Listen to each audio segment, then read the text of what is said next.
Alrighty, we should be live, theoretically, hopefully. Uh, Hello, everybody. Welcome to Tabletop Terrors. I am Jeff. Tonight we're going to be doing a little special one-shot game. I've been really interested in Matt Click's Hyperspace D6 system that he has for Star Wars. Fantastic system. But I thought I'd tweak it a little bit, and we're going to play some Dragon Ball here today. So I'm joined by a couple extra people. If you guys want to real quick, just fire off some names and introductions, and we can get going right into the game. We'll go Tim, Alan, Keel. Shout out anything you want to and say hello. I'm Tim, and I am part of Tabletop Terrors, and this is my first time playing the Hyperspace D6 system. I have watched a couple of trilogies using the system, and it's really elegant. So I was really happy when Jeff put up the interest post. I thought, as busy as I am going to find a way to play in this game, and I'm really excited. So I'm going to be playing Celerax the Saiyan.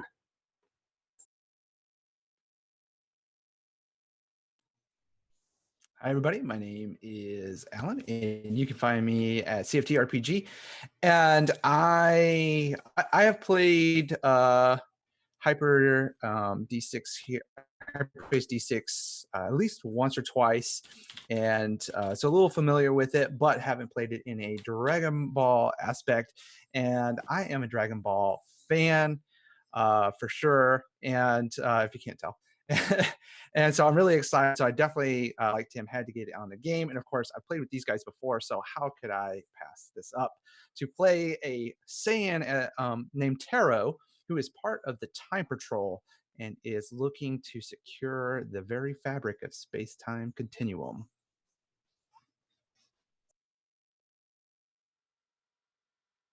What's up? I am Keel. I'm around the place in the Absolute Tabletop Facebook community.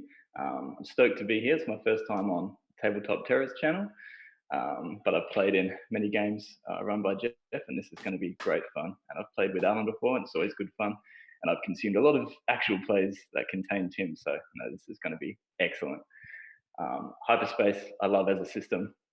I've played it once. I've watched a bunch of actual plays as well.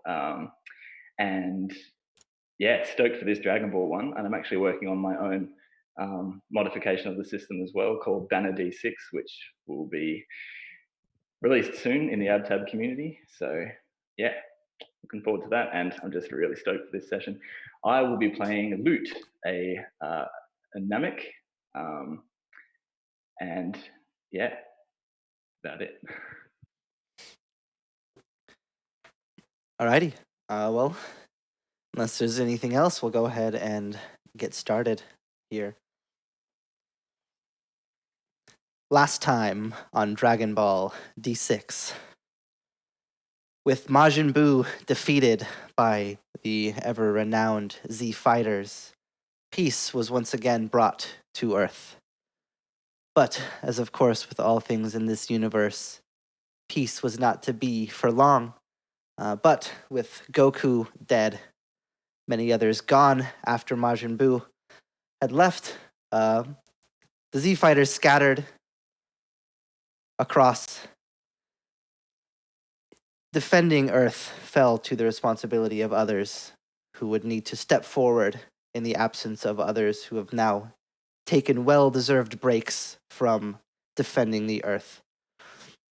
And though the primary Z Fighters, as we know them, are not to be here, there are still always brave heroes to be found when the time comes.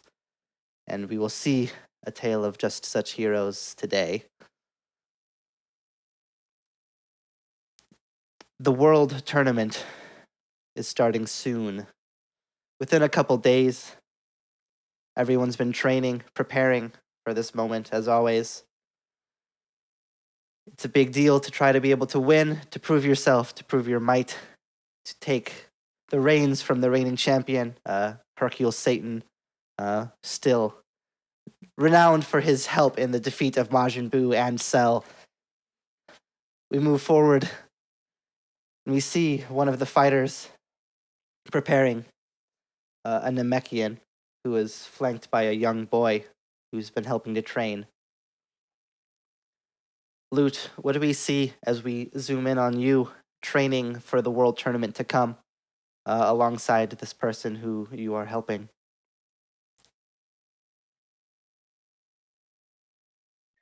We see Lute training a young boy with black hair with a streak of like purple in it, and he's doing that that classic thing where he's saying, "Come on, hit me," and he's just moving too quickly for the kid to keep up, and it's just child's play as he just like sways to the side and dodges the blows and steps backwards and leads the boy forward as he's trying to land his blows, and then does a quick step to the side, and the boy sort of overreaches and falls onto the ground. It's okay. It's why we fall, so we can learn. And he puts out a green clawed hand and helps the boy up. Come on, Taro. Try again.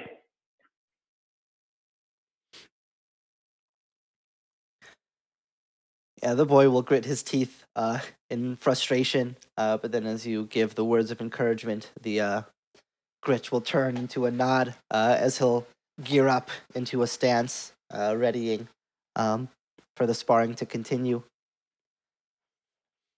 Then as we see this happening, this training going through, we see a Saiyan who does not perhaps fit in as well with these folks training for this world tournament. Perhaps he's not even aware of it, or maybe he is. We'll see. Celerax, where do we find you as things are about to unfold coming around the days here? So I'm definitely, I'm not training. I'm stretching a little bit, but there's definitely hubris.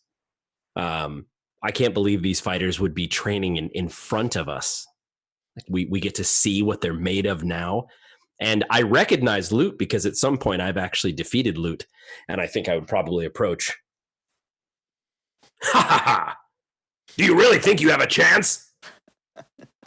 I defeated you once, and I'll defeat you again. We're the Saiyans. You have no chance.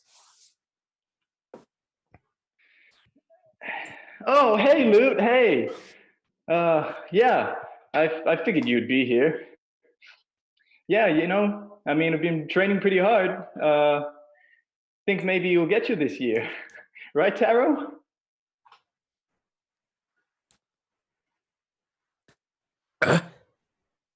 You dare?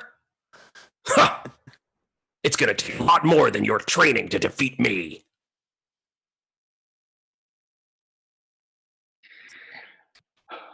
Well, it's like I always say, he says, sort of looking at Taro, sort of trying to use this as everything is like a lesson that can be imparted, hard work always pays off, right? And he shares this little knowing look with Taro as he looks back and just genuinely smiles at Celerax, like clearly a bit not ignorant, but just just sort of a bit doesn't treat the rivalry necessarily in the same intensity that Celerax does. Yeah, absolutely. And I think then that Celerax would kind of note that and realize he wouldn't say it, but he would think that that's why you're weak and that's why you lose again. And then he'll say, "Now I'm going to go find that Hercule Satan character." And he sort of just walks away, sort of like walking the grounds of, as we're very familiar with, these world tournaments, that sort of like scene. Oh, yeah. Tell him hi from me.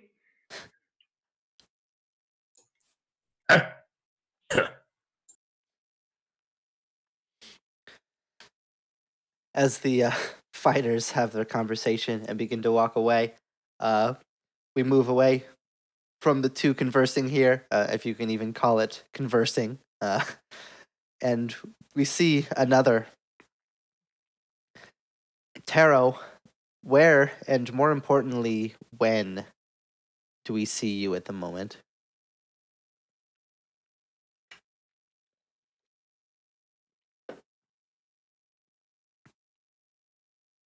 Muted there. It is currently 30 years in the future. And in the city of Canton, we see a big Capsule Corp building, a tall tower, different satellites and different little capsule vehicles flying in and out of different rookeries and those kinds of things. These little time capsules that kind of fly up in the air with a turbine, and they just like pop out of existence, each going off into their own different parts of the time stream to maintain the balance of time. Inside this tower, we see the Supreme Kai of Time, Corona. She's there, and old Kai is there at her side, and she's just kind of hanging around. And she's, for this Kai that's been around for 75 million years, she looks like a young little girl, kind of greenish skin, wisp of purple-like hair, very playful-like. And in walks a young man, very well built and muscular, wearing a time patrol flight suit, this kind of yellow and black flight suit that has the time patrol logo on the front and the Capsule Corp logo on the shoulder. He walks in, his hair spiky just as the Saiyans are, but it's got streaks of purple that kind of just rise up towards the top, almost like a purple flame going into black. As he walks in, these alarms start going off. Red lights. Everything seems to go on lockdown. Everyone's confused, rushing everywhere, running. Corona, what is going on?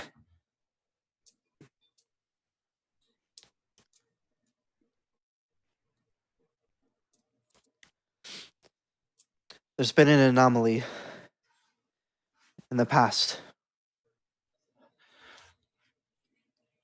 He quickly runs over to one of the consoles, begins pushing several buttons, and brings up several images and data across several screens. Whole planets are disappearing. A wave of energy is wiping out the universe. Not just ours either. I'm trying to pinpoint the exact anomaly. Quickly, just everyone is rushing. Finally, here, little blip on the screen. It seems to be 30 years in the past. A world tournament on Earth. Universe 6. Universe 6. Well, no matter. If it's as bad as it sounds from what you've just said, we need to deal with it anyways. Allow me. I know I haven't always followed the rules, but please allow me to do this. Yeah, the Kai's face will think for a moment, unsure of what you say. But after a little bit, will nod. Okay, I'll trust you. You can count on me, Kai. He grabs this Capsule Corp case. It has about 4 or 5 different capsules in there, kind of general field time patrol gear. As he clicks it onto his side belt there, begins running over. As he comes out of this rookery, his time capsule just sitting out in the open, he looks out. The sky that's normally, just blue as it normally is, has turned red, and just everything is beginning to just crumble in on itself as the universe is just collapsing. he quickly flutters inside the time capsule as the dome closes over just as it rises in, and the turbines begin to swirl. We cut away to 30 years in the past. Earth, Universe 6, World Tournament. Not too far from where the tournament is, the wind begins to kick up. Energy begins to sparkle and crackle. The smell of ozone. This time capsule appears in the air and begins to just, the booster jets on it begin to slowly, calmly land it down. The lid opens up and Taro pops out, flutters down to the ground. I know things are going to be a little different here, but Universe 6. He pulls up this data pad and he begins to like pull up basically all these different fighters that were in the tournament, at least that he could get from the Time Patrol database. And he sees like Lute's picture and Celerak's picture and those kinds of things.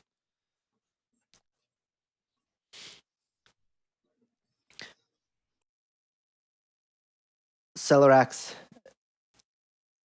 as you're walking, looking for Hercule Satan, trying to find where this supposed champion is, he dares to call himself after everything that's happened.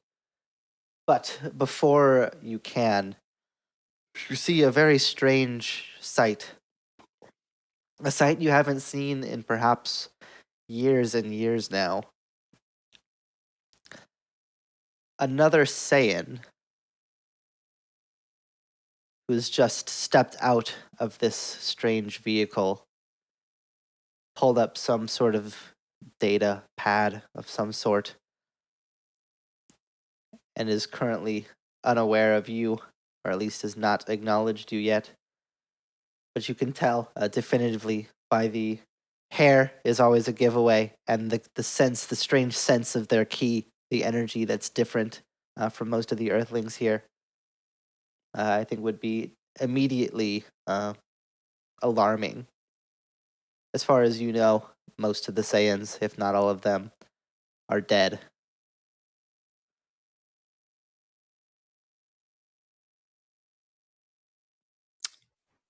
So as I would see this, I think my first, response would definitely be shaking eyes. So the,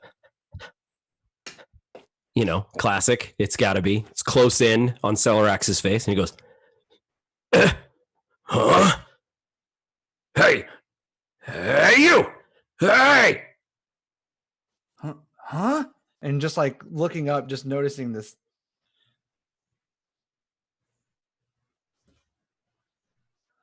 Yeah, yes? You there!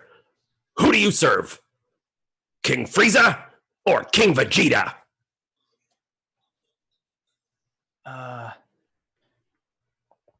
Neither. Huh?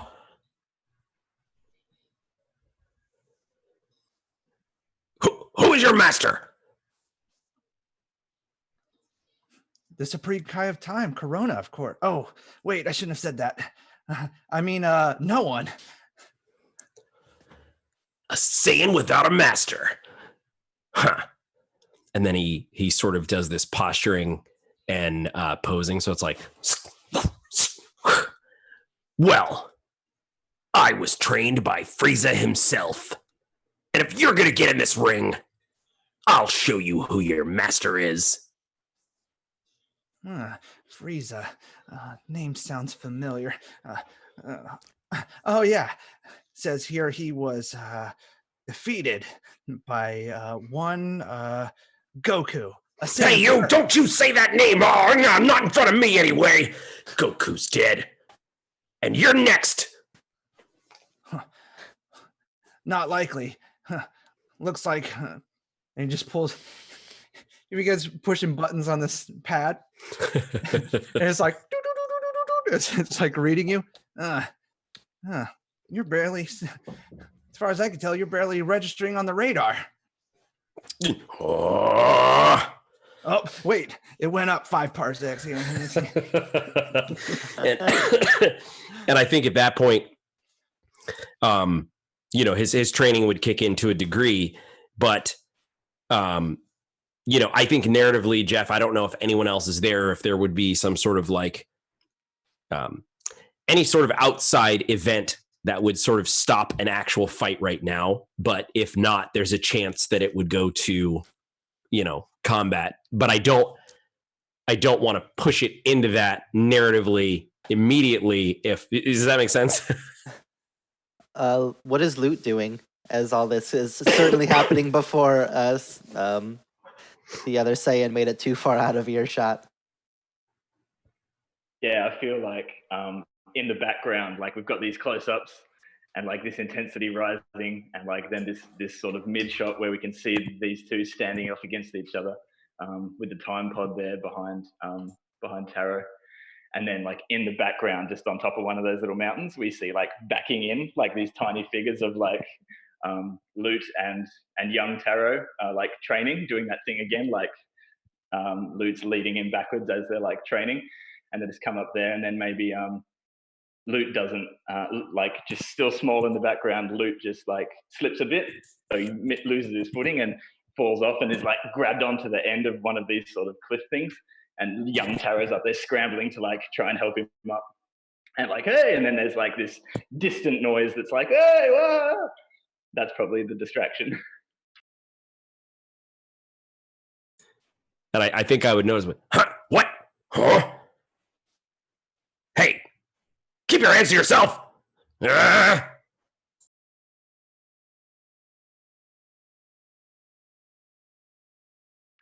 little help up here.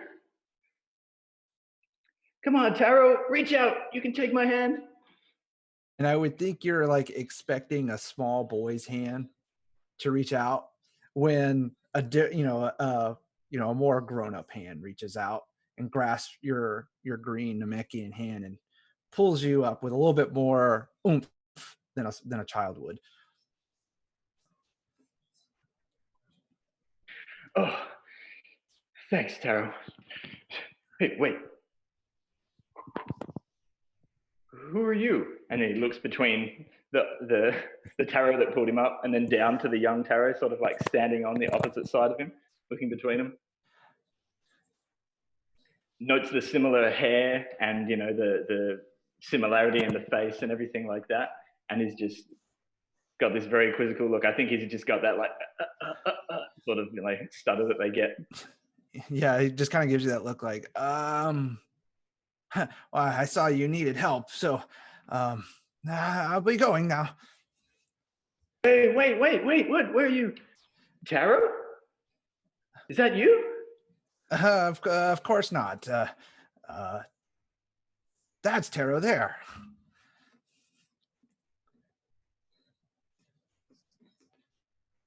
I couldn't possibly be Taro. I mean, yeah, he's like what, 10?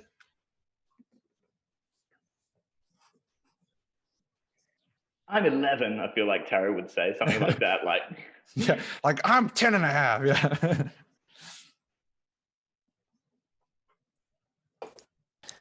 Definitely. Yeah, as this argument is playing out, I think it would probably be you, Taro, on your pad, which is probably like held down at your side now. You'll hear like a blip, blip, blip that'll like happen on the screen. And you'll see in the distance far, you'd be the first one to notice as your pad will alert you to the fact that this is around the time, supposedly, when things started to get strange. And you'll see at the very sort of edge of the horizon what looks like during the day, like a shooting star. But you realize after a little bit that it's not actually a star or even any sort of cosmic event, but a ship entering the atmosphere, like far off on the horizon.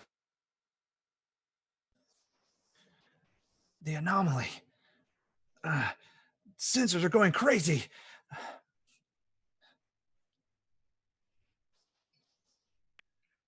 What is that thing? Nothing but bad news. Like, is it coming towards the tournament, or is it off in the distance? It's off in the distance. It'll probably land and or crash somewhere outside of the city. He looks at Loot and looks down at Taro, then looks back at you, meeting your eyes. I'm sorry. I have to go. And you see him just kind of begin to hover into the air. And then he just, as the little white key energy flutters about him, and he begins to towards the ship. Hey, wait! And he, Loot, similarly sort of hovers into the air with the rippling of the key, and then stops and looks back down at young Taro and over at Celerax with a like a yeah, I think just like a genuine, great, someone else is here that can help. He's clearly like just not on the same level with this rivalry. And Celerax, if you whether you have a point in it or not, can you roll me a sense check? Sure thing. All right, guys, this is my first hyperspace Dragon Ball. I was calling it DragonBallD6. Which, yeah. All right. And okay, cool. So you said sense, correct? Yes, so it'll be your Okay. perception attribute plus if you have skills in sense directly. Gotcha. Yep. So I don't. So that's just, I have one perception. So I just roll 1d6, correct? Yes. Now, in the case of rolling 1d6, do you make it the fate die? Always, yeah. Yeah, Okay, you'll yep. always roll that one in there. Perfect. Assumed so. All right. That's a 3.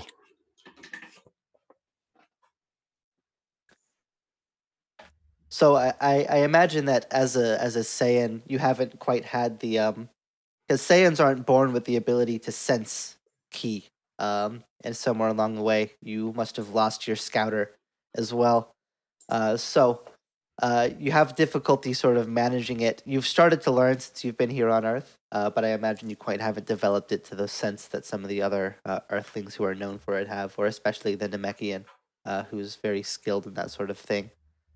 But you feel at just the very fringes of the sort of ability that you have to sense ki, a strangeness that you'll be able to feel as you see this ship. Most Earthlings, the vast majority, even the ones in this tournament who are supposed to be skilled warriors, are pathetic in their battle power compared to you as a Saiyan. But you'll feel a sudden blip in power that you'll sense when you see this ship, which might grab at your curiosity. And Loot with a 13 sense, definitely. You'll feel a similar thing. As this ship has sort of entered the atmosphere very suddenly, you feel a sudden. It's difficult to tell exactly how many people or what specifically their power is from here, but you feel this sudden raise that sort of has come over.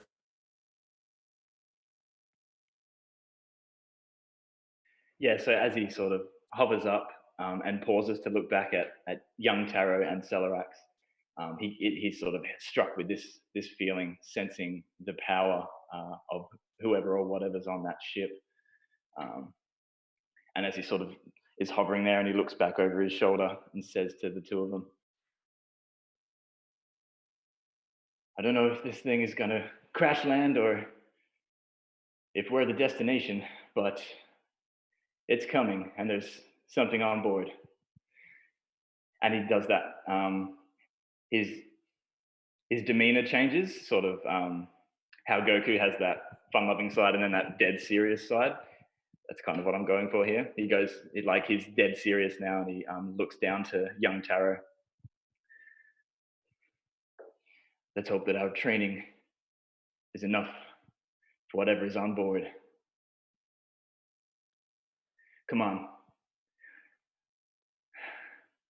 Let's go help that stranger. And I feel like, I can't think of the quip it would be, but I feel like he would make some quip to sort of goad Celerax into like either trying to beat them there or coming along, you know? Sure. Too scared to see what's out there. Yeah. Yeah. It's funny. Matt Click in the chat was saying a Saiyan without his scouter, you have no honor. So maybe, which made me laugh. I was muted, but maybe it's a jab about that. You know, like you're saying, like, oh, what are you scared? You don't have your scouter. So what? Oh, you think it's too strong for you? You know, that kind of thing. And I think, feel like it wouldn't be so malicious. It'd be more like like he'd look and see, oh, you can't sense this kind of thing. Like, and maybe that would be his angle. He would be like, I know you can't, I can tell that you can't sense it, but there's something very powerful on board. And there's sort of the challenge, like, oh, okay, I'm going to try and defeat that, I'm sure. That's perfect. And I think it would be the classic Dragon Ball Z inner monologue. So there's a little bit of reverb, and the camera angle changes a couple of times, and it's like, this Namekian's right. I hate to admit it, but I have to know what's on that ship. And then I just go, I'm not letting you out of my sight. So, yeah, I'll go.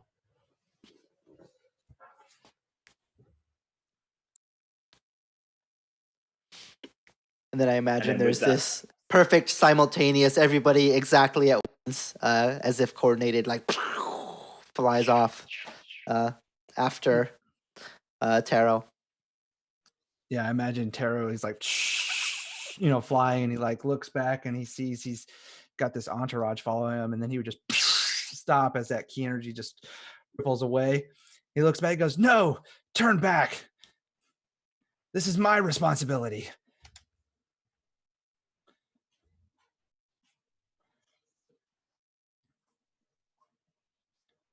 Well, I'm not going to leave it up to a Saiyan with no master. I'm watching you. What's your name anyway? It's Ta, and he looks over at Luna. Well, Ta, I'll tell you what, Ta. I'm following you wherever you go, and that one too. So lead the way if you have honor. Well, all right. But if y'all are coming, we best prepare. Follow me. And he'll, as he just goes back to the ground. And as he lands, you see him just click this little 10 on his belt as it just flips open.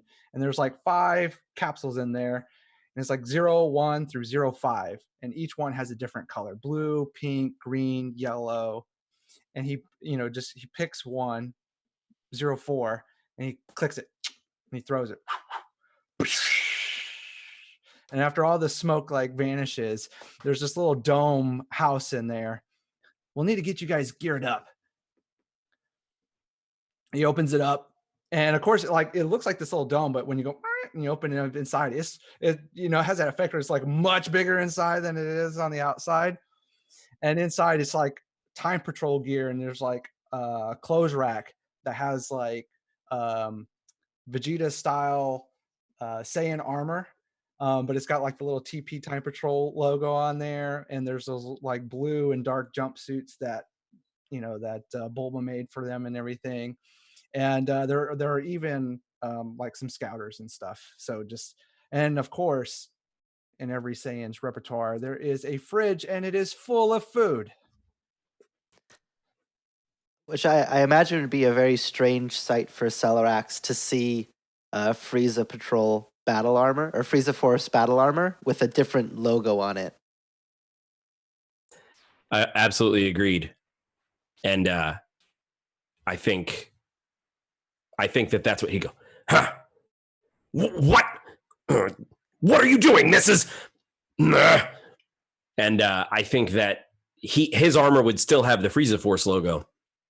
And so he'd be like, what is this? You said you don't have a master. Whose emblem is this? It's not Master Frieza's.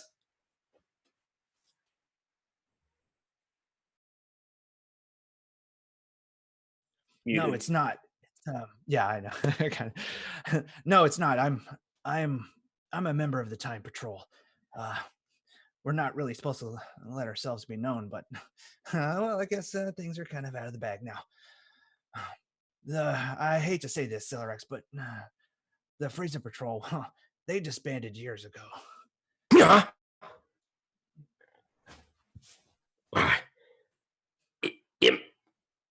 impossible. Bead of sweat. Oh no, it's all there in the history books. It's well, yeah. Anyway, I'm here because in my time, a very horrible event takes place. My universe, your universe, time itself is at stake. And it all led to this time at this moment. And whatever's on that ship is the cause. If we don't stop it, all of existence could be over as we know it. Ha! It's a good thing I'm here then. Absolutely. We could use all the help we can get. Yes, I could use no one's help, but you'll make for good fodder. Now, today, we change history. For Frieza.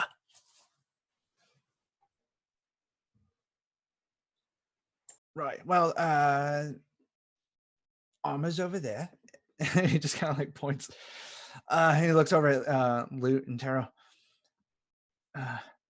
What about you guys? I think they're both staring quite like wide-eyed at you. Like when the camera cuts to them, they're both just like have that classic anime face of like the realization that you are Taro from the future. And I feel like if I can take some agency with young Taro, Jeff, I feel like he would be like, "You are me, grown up from the future."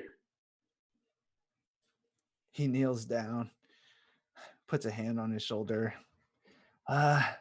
Well, sorta. I am you from the future, but not from this universe.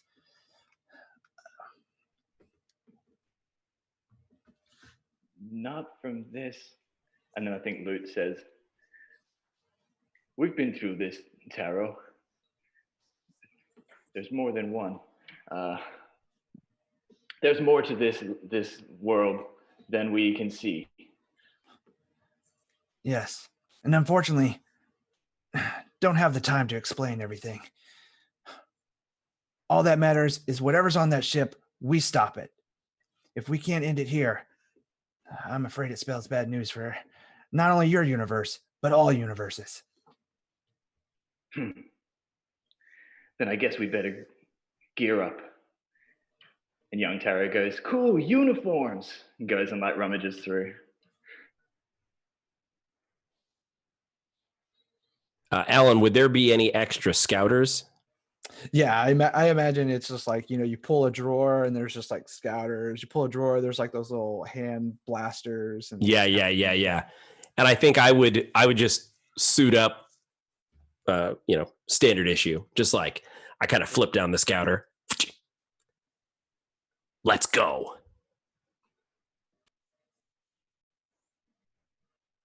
Yeah, Lute and young Taro would put on the armor as well. So yeah, it's this cool visual of these three large characters and one kid, all with the matching armor, as we then hit the skies.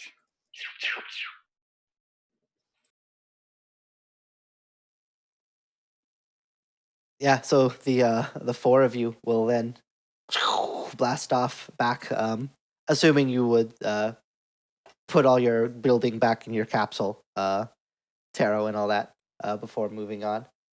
Yeah. Then once you do so, we'll speed along forward. Celerax, with your scouter on, you'll be able to like ding, tick, tick, tick, tick, tick, tick, click it and watch the numbers begin scrolling across. And you'll see a bunch of different readings of various life forms. It'd probably be strange to see like such a variety coming from a singular place, especially from this like unknown ship. Of varying battle powers, some of them being quite small, but some of them rivaling even some of the people that you knew on the Frieza Force. It'd probably be very surprising to see that much power come from nowhere. And I think I would try to hide my surprise, but would I, as you say, with the scanner and with the different life forms, would there be a cap in terms of the number? Like, is there a power level that I can see?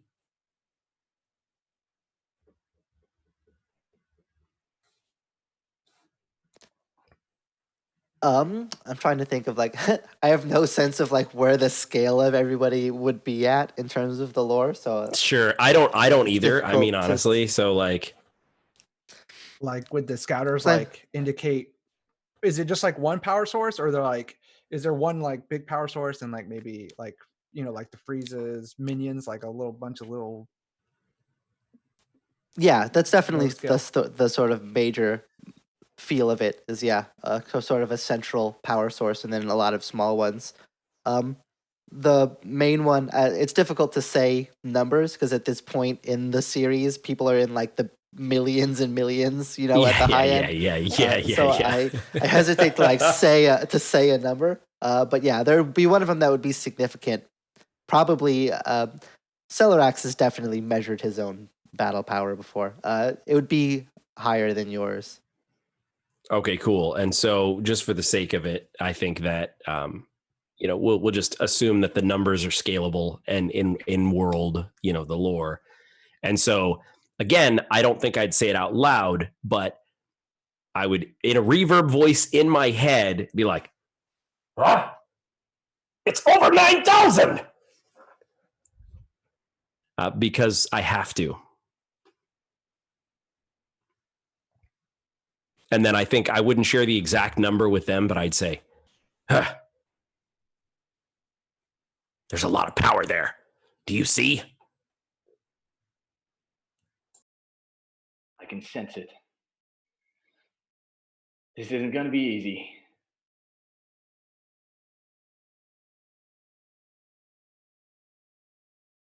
Are they here for the tournament? Says young Taro.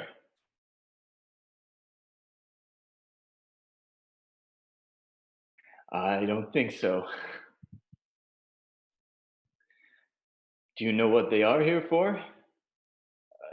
Ta? Again, like that little bead of sweat on his forehead. It's like, no, I didn't have time. My universe was collapsing on itself when I left. All I was able to do was trace the exact moment in which the catastrophic event occurred. But Celerax is right. I'm picking up a bunch of low-level powers, but one really big one. Scalable. We're talking probably stronger than anything that has been faced on Earth before.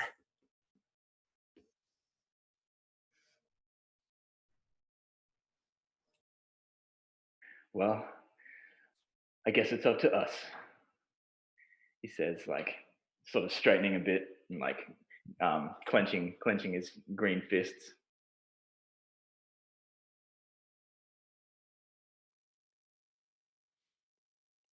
And you, Celerax, on your scouter, the other two sensing the key of these things. We'll see a couple of the blips on the scouter and a couple of the forms that you can sense will break off from the others. And it seems as if they're heading in this direction. Perhaps they too can sense key.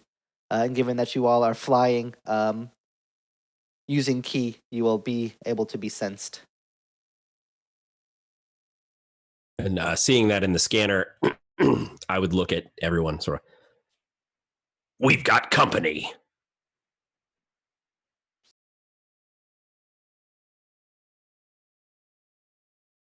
Remember your training, Taro. Right. Oh, yeah.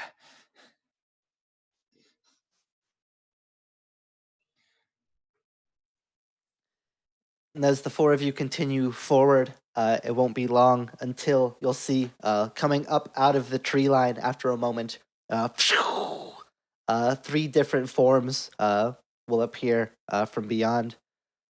And each of you, if you would, I would like you to describe something that would look familiar to you, as each of these forms is a different species. It almost seems this unrelated mishmash of different things from different sources. So starting with you, Loot, one of these things is not necessarily a direct person that you know, but a person that looks similar. So definitely one of them would be a Namek. And yeah, I think it's not even, he thinks that he knows who it is. It's just the fact that it's another Namek, and that they are apparently wrapped up in this universe destroying anomaly. And it's just that.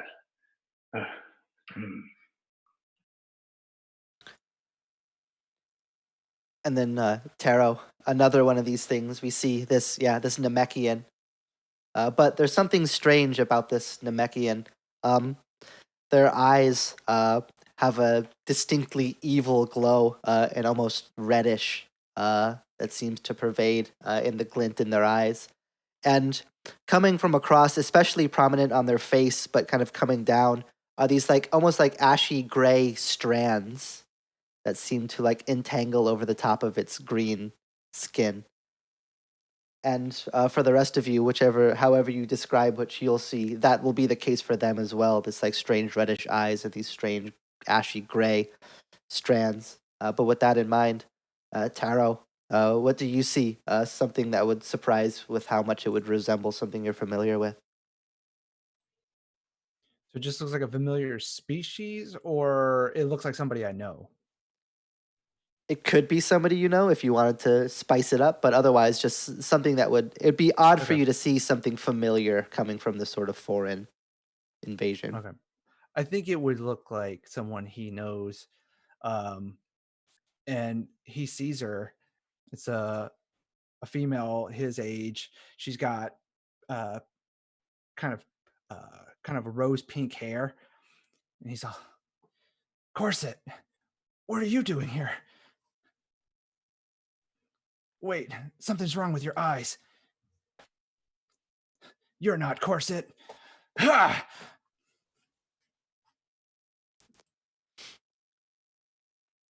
And then finally, Celerax. As we see this strange time patrol soldier, red eyes and ashy strands, this Namekian, also wreathed in similar. And then a third. What do we see that would look familiar to Celerax? I think it would be a conquered creature that the Frieza Force, basically eradicated their planet. So one of those who wasn't powerful enough, perhaps, to join. So you know how there's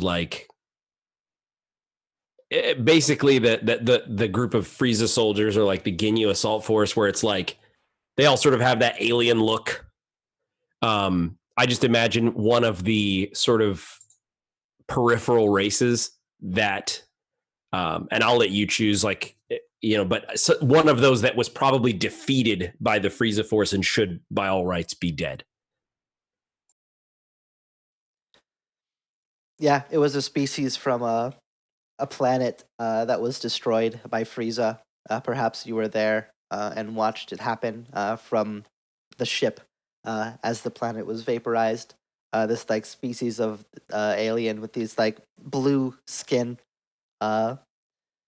that would have all been wiped out then, but for some reason one is here, and not only here but here alongside this Namekian and alongside this Time Patrol agent, all wreathed in this similar sort of eerie, evil look to them.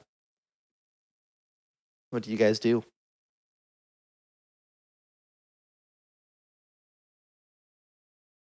Don't be fooled. They're not who they look. They're not who they're trying to resemble. No. There's some sort of weird sort of anomaly. There's something wrong with their eyes.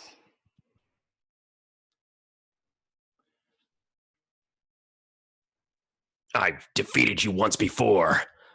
It won't be difficult to do again.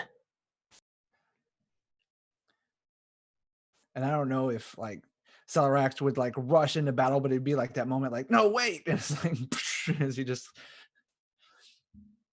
I don't know, Tim, if you want to like go for it. I feel like there definitely would be, I think you're right. I think it would just kind of be like, and then, that like, I'm not sure if it's like actual teleport, like, but. All right, so we'll go ahead then, and we will roll initiative, which in normal hyperspace, which I'm just going to do the same thing for now, is you'll just, whatever your perception is, you'll just roll that attribute. Okay. And the destiny dies in play for this roll, yeah? It's only damage that it's not, I think. Yeah. So 6 on the destiny die. All right. That's a crit essentially, right? Or is exploding? So it'll just be basically some narrative benefit Cool. to you will happen.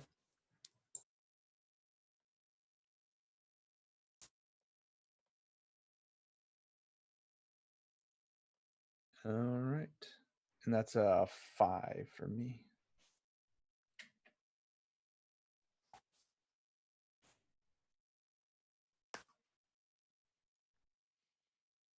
All right. Go ahead and get one of the old lists going.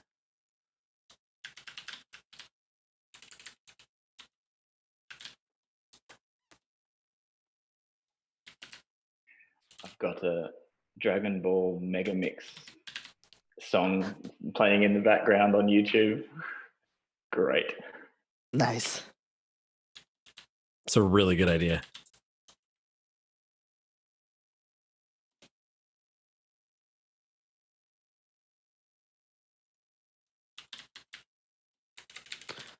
Alrighty. So Tim, any ideas for what sort of benefit you might want to see from getting that 6?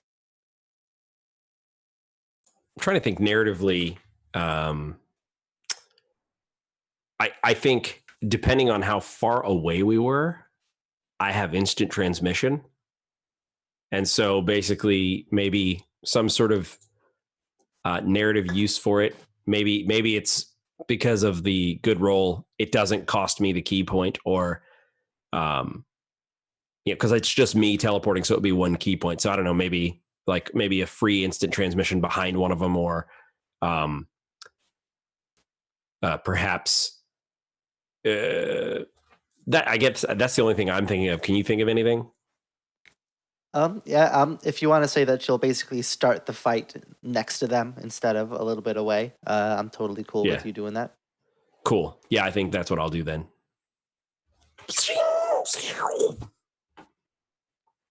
Yeah, so as Celerax goes forward to attack, there's the brief moment where the fingers go to the forehead and will teleport, vanishing. These 3 invaders will look strangely, trying to find where the Saiyan has gone as he disappears from their view. But before that will happen, Loot, seeing Celerax burst into action, you'll be the first to be able to do something here, as these 3 strange invaders are now before you. Yeah, he's well and truly in like getting stuff done mode, not goofing off mode. And he says to young Taro,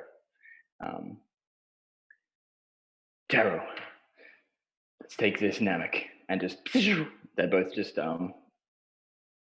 with a burst of ki fly over towards to engage the big bulky Namek invader.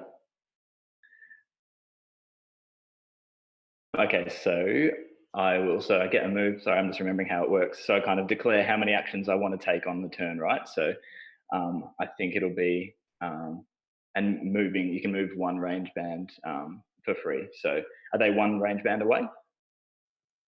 Also, yeah, since you were both heading towards each other. Cool. So I think I'll start strong and just do one action, and I'll fly to engage the Namekian invader, and just that classic instantly engaging with a flurry of the blows and the dodges, like too quick for the human eye to see, sort of thing. So just a strike. Is that? Yep, if you're just trying to hit with physical attacks, it'll be strike and your technique.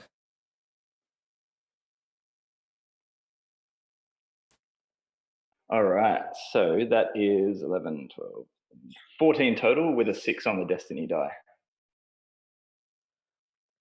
Alrighty, that'll be enough to make it past their block. So you will be able to hit there. Any ideas what you want that 6 to do? I feel like young Taro manages to sort of get behind him and like either get ready to or does now an extra like thump where they sort of the old alley oop like into him and then down into the ground or towards the ground. Rad, yeah, I like it. So if you want to go ahead and do damage, which I figured we would just do with strength and brute force. Okay, If that's cool. okay with you guys? Yep.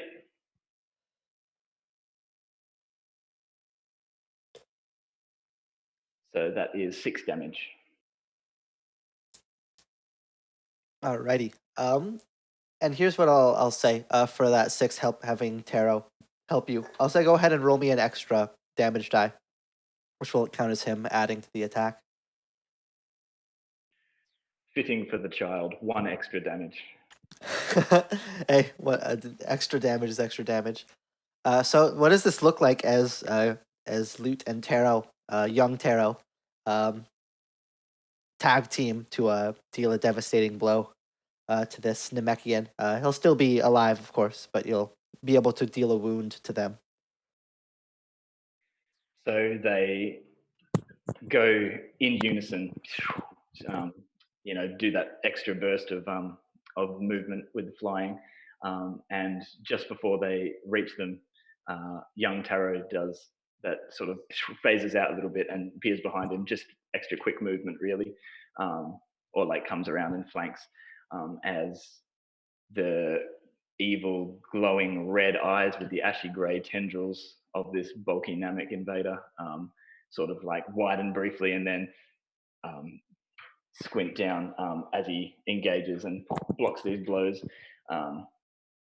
And Lute gets in a gut shot surprise and then a kick to the head to sort of send him to the side. And then young Taro's there and just does the double axe handle down, sending him down towards the ground.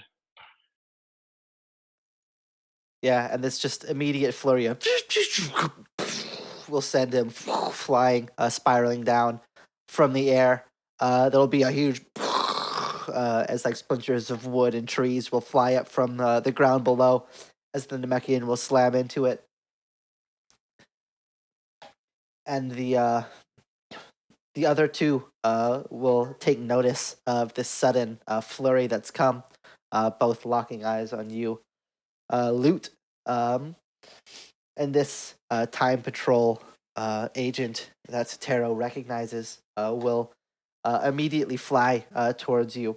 A couple of quick punches, which you'll be able to block, and then an attack coming straight for you. Ooh, that's actually a lot. 19. So was that a physical attack or a Kai blast Yes. or a key? Yeah, it'll be a strike. So it'll be against your block. Okay, cool. So my block's 14, so I do not block it. Oh, Jesus. All right, so that's going to be 11 damage. So you'll subtract that from your guard. And then if there's anything left over, let me know. Okay, no. So my guard's 14. So basically, I need to take more than 14 damage on any one hit to start actually taking damage. Is that right? Yes, that's correct. All right, so there's that classic moment where they've like sensed your power level, but I imagine you, like most Z fighters, can disguise your real power level. So the key level that they sensed you at coming in here, from the moment between then and now, when you've now powered up to begin engaging them, has boosted significantly. So it'll be that moment where they like like slam their fist right into your face, but then it's just like hits, and just like you just turn your head back as the blow is not enough to overpower you. The alien from the destroyed planet will see you, Celerax, who's teleported in just behind. Will feel the energy and will. It's difficult to tell whether or not this creature is entirely of its own mind or not, what sort of effect the tendrils might have, but you almost see that glint in its eyes as it sees the Frieza Force symbol on your armor, and whether it's conscious or just your own perception, misunderstanding of the situation, it'll take notice of you. And will similarly fly towards you before unleashing a barrage of attacks. Which will come out to 13. So what's your block? You're muted. My block was muted. No, my block is 15. Yeah, so similarly, there's this, but for every lightning fast blur of punches is a equally fast lightning blur of a block, as it'll be this huge back and forth flurry of attacks, but none of them will land. And then we'll see down not Taro, sorry, Loot especially, but probably Taro too, will feel the sudden spike in ki that'll come from below, as we'll see this Namekian flying right above where the tree line, where there's this now huge crater beneath of destroyed trees and ground, as we'll see the Namekian fingers to the forehead with a glow bursting from his fingertips, eyes locked on Loot, but currently has not yet taken an action. And then we will move the invaders having attacked to Celerax. You've just blocked this mass flurry of speedy blows, perhaps taking you by surprise. It's been, I imagine, some time since you've had a proper fight. Like your duel against Loot was probably the last real person here that was able to like properly challenge a Saiyan. So it's probably a bit of an invigorating experience. And I do. So it's not fear, it's joy, as I realize. And, finally, a challenge. And so I pre-rolled. So my I'm going to use strike, and I'm just skinning it as a ki blast. I'm not really going to use any ki, but just like a. But what I want to do is I want to punch this creature into a mountain. Rad. Yeah, so calling shots from the chat. That's the Matt Click. He goes, punch someone into a mountain. And I'm like, you know what? I actually have just the thing. So I rolled. I got a 13 on my roll. And then if I hit, I got a 14 on the damage, but I got a 1 on the fate die on that second roll for the damage. Alrighty, so that is going to be. Sorry, who are you going for? The person that I instant transmissioned behind. Yeah, so the one that sort of like turned and was like, and then I was just like, I imagine I'd go, ha, finally, a challenge. And then there would be that instant of pure silence, and then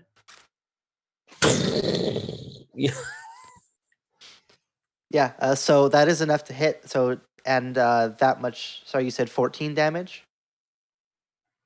Yes, but I did get a 1 on the fate die when I rolled damage, if that factors in any way.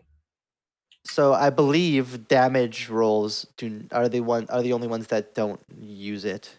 Okay.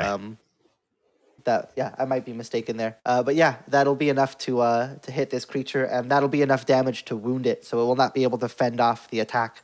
So what do we see as there's this flurry of blows against you, which you block with ease before turning the tables on this alien creature? Yeah, I think that it's. I block them with one hand. I have one hand behind my back, so it's just like, and then I say, "Finally, a challenge," and then before you can even see it, you see the effects.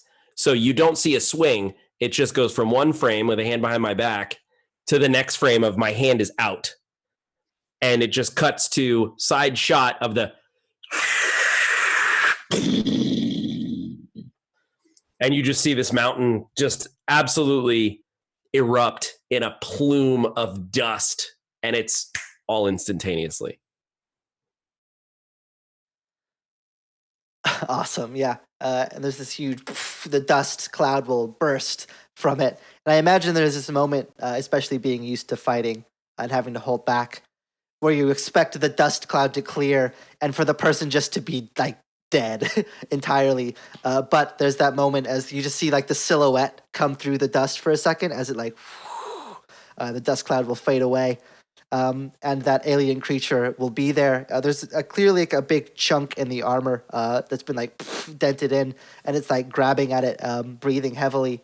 But you'll just see that shing glint of the red eyes as it'll look back at you, still standing. And it's got to be, as you say, that silhouette is that sort of like, it's the bobbing up and down slow walk as it comes into frame. That sort of like, and it fades in. Shing, eyes.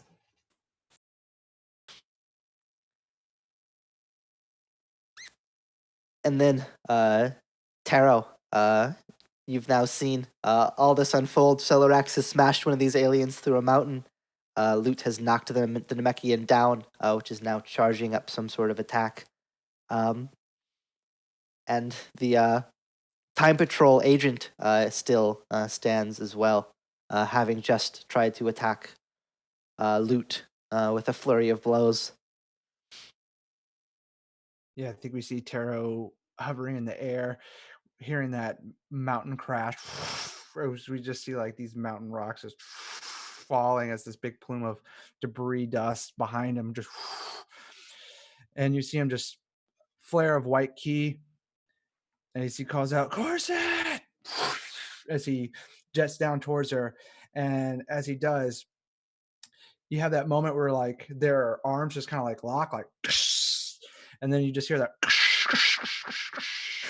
It's just them like just punching each other, and it's just like the as their punches are just colliding with each other.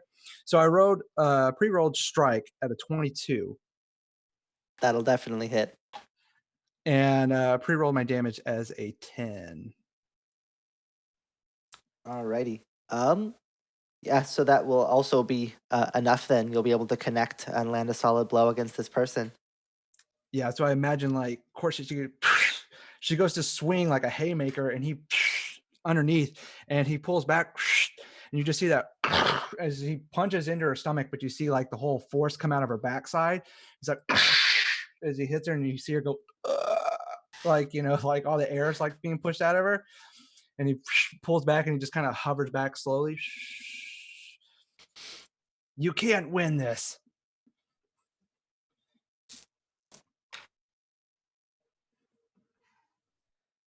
Yeah, there's a strange, eerie lack of response from whatever these people are.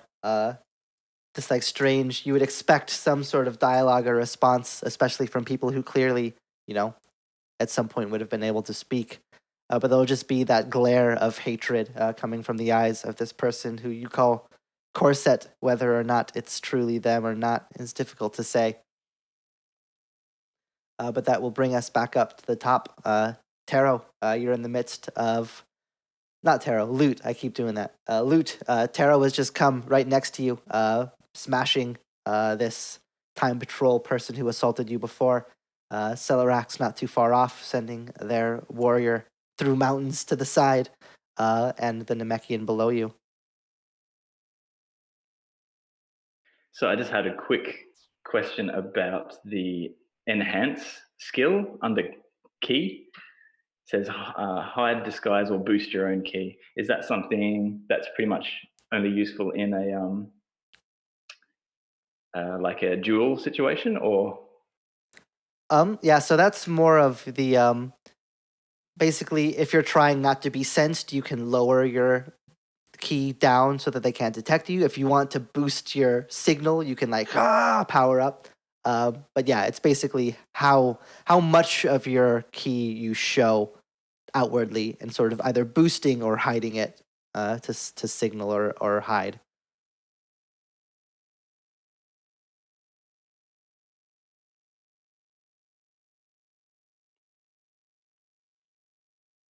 Oh, did we lose him? It's not me, right?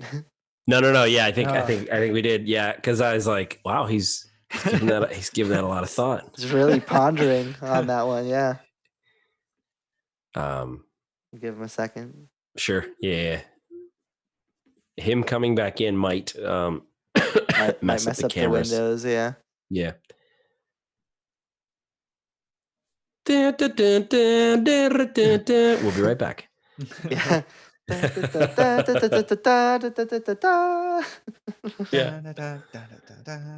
Yep. Little picture of Goku sitting there. Yeah. Yeah, so he dropped. Boom, boom, boom. All right. Hopefully we get him back pretty quick. Actually, that would have been the end of the first episode. So then the second episode kicks in. Yeah. Last time on DragonBall D6. DragonBall That D6. is so true. Oh my God, that's so true. It's like, no, wait, what happens? Someone throws a punch in the session.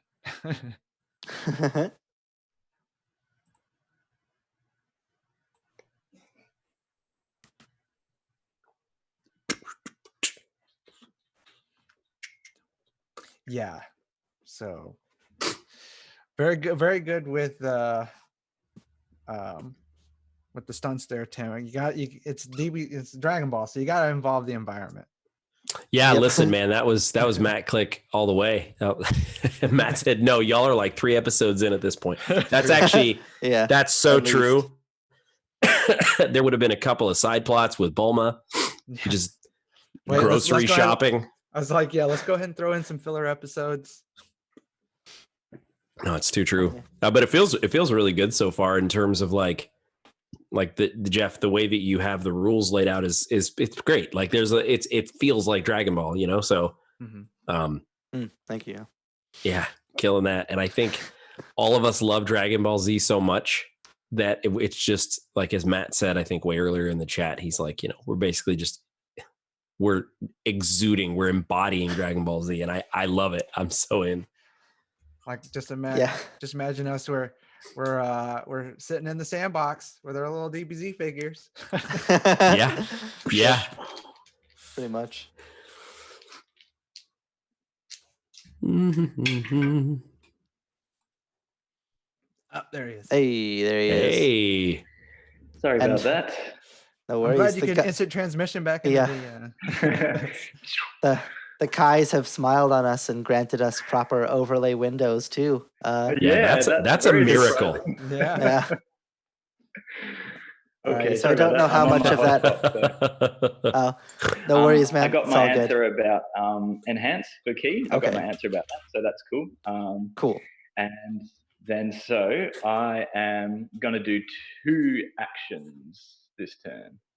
I'm going to, because I've got the Namek invader sort of that's right, it's charging something up down there, and so oh no, he loot I don't know what the actual thing is from the show, but I'm just going to do some kind of gesture. He like places both hands on his temples as he's hovering up there with young Taro, as he's staring down at this brutish Namek invader with the red eyes.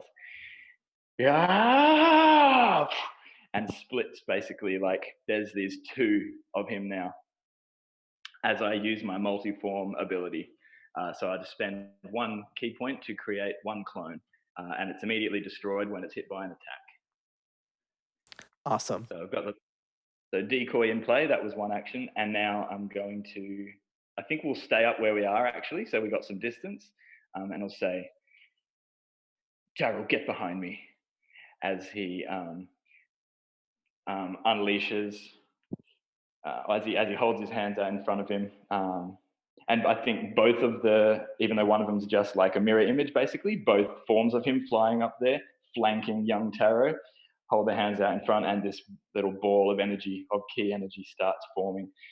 This little blue ball of energy starts forming, and just unleashes it down, hoping to catch the beam of that might come up. Or if it reaches this Namek before he finishes charging, then all the better.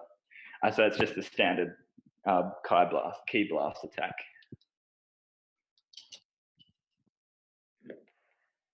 Yeah, I didn't pre-roll because I was still deciding, sorry. So that's 13 to hit.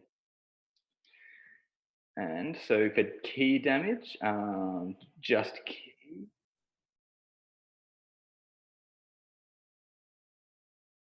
Okay. And if I want to use a character point to bump it up an extra D, I have to declare that first, hey, which is fine.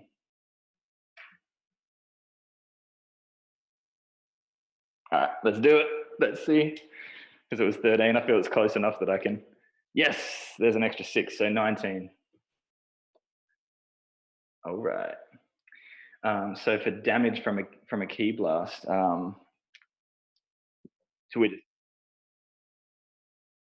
do we just use the 19 or just roll them again? Yeah, cool. All right. 5 Oh, that's way lower. 10, 15.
No, that's me done.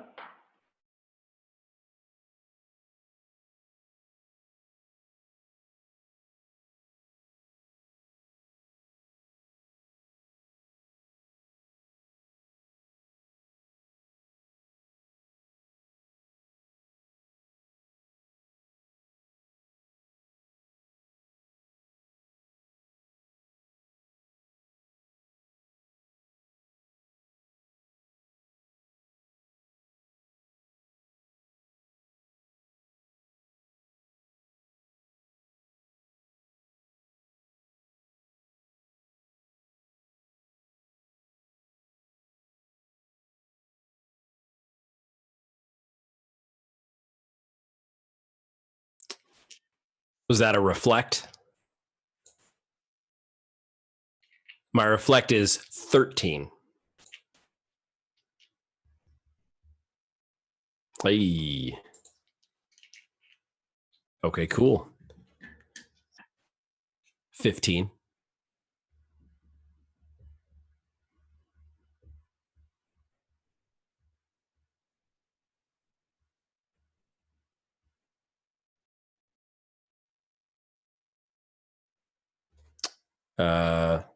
It is So that would be strength plus stamina, correct? Or is that okay, yeah, so that would be 6. Oh, I just realized that damn it, I'm not used to streaming through OBS. I realized that my mic was muted in OBS, but not in Zoom. Sorry, Oh. it's amateur hour up in here. Yeah, so I should be good now, theoretically. Yeah, I just see Matt commenting the same thing now too. Yeah, that's my bad. I'm a doofus. So with 17 damage, your guard will be able to reduce it so that it will not meet or exceed your stamina. So you will basically take these ki blasts, but you will not actually suffer damage from it. So you won't take any wounds. Gotcha. So there's this of energy as it's like flying this arc around towards you. And then as this sort of like energy is like building up and exploding off, there's just this blinding flash of light that's erupting off from this like mass concentration of blasts. And this alien creature will perhaps even like have this like tiniest hint of a smirk as it thinks it's blasted you into oblivion.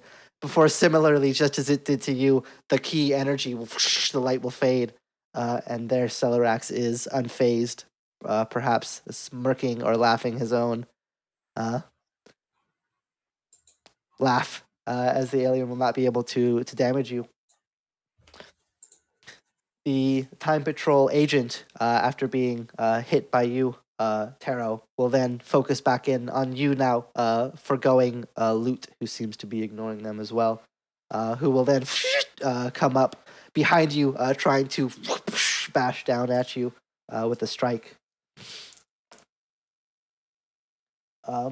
Does a 14 meet or hit or beat your guard? It meets my my guard. Yeah, it beats. Or it. block, sorry, block. It meets my block. Okay, so that will be a hit then. Okay. We'll see if it can damage you. Alrighty. What's your guard? My guard is 13. All right. So similarly, it will not be able to basically deal enough damage to make it past your guard. So it is able to land a blow against you, slipping past, but your training far outmatches, and your power exceeds theirs right now. And there'll be that moment where it'll hit you with the punch. There's that little bit of as you'll take it, but it won't be enough to wind you or send you flying or knock you down. You'll be able to continue on the fight without any major repercussions. All right, and then finally, the Namekian will look up. It will see that you've split your form, Loot, and will take a moment to try to discern which of you is the one that it wants to aim at. And I'm not going to put you on the spot meta-wise here, but it's going to see one of the Namekians is sheltering this child, the young Taro, and it's going to fire at that one, assuming that that is probably the real one. If that's correct or not, I'll let you decide, but that would be its guess.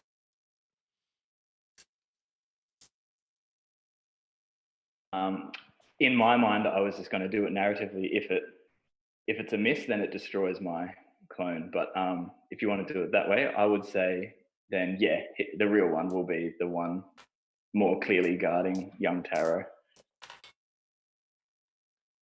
Okay, yeah, I'm guessing this is going to hit. As that is... Because I'm good either way. I got something cool if it does. Alrighty, so that's looking at a 30 total on the attack.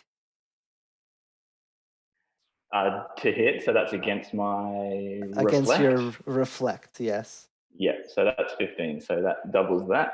Not too shabby. Alrighty, and what's your guard? Guard is 14.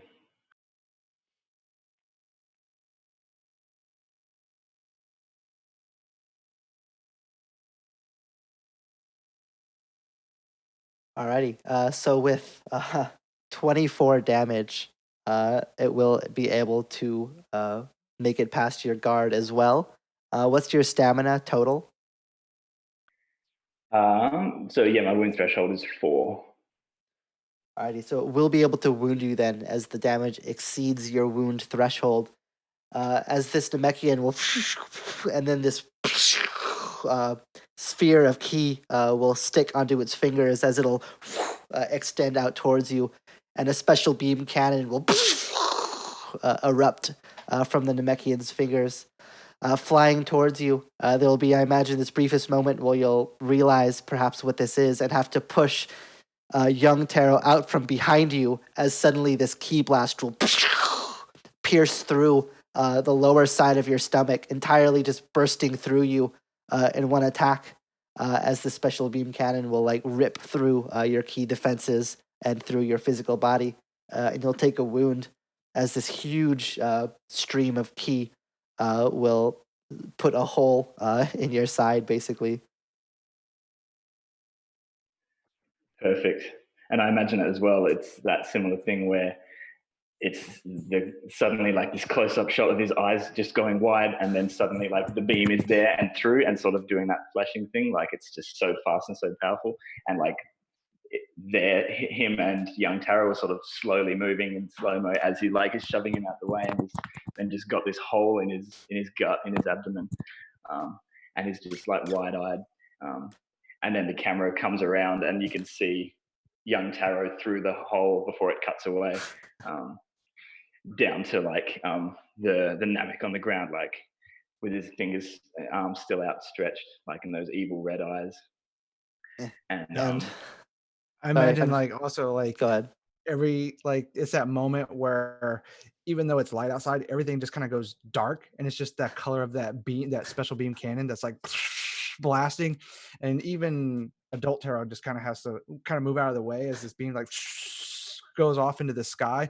But he looks back and he sees that it's like enveloping Loot before, and he just looks back, and you just hear him say no as he's like calling out as and then of course like the beam gets smaller as like the light fades back in.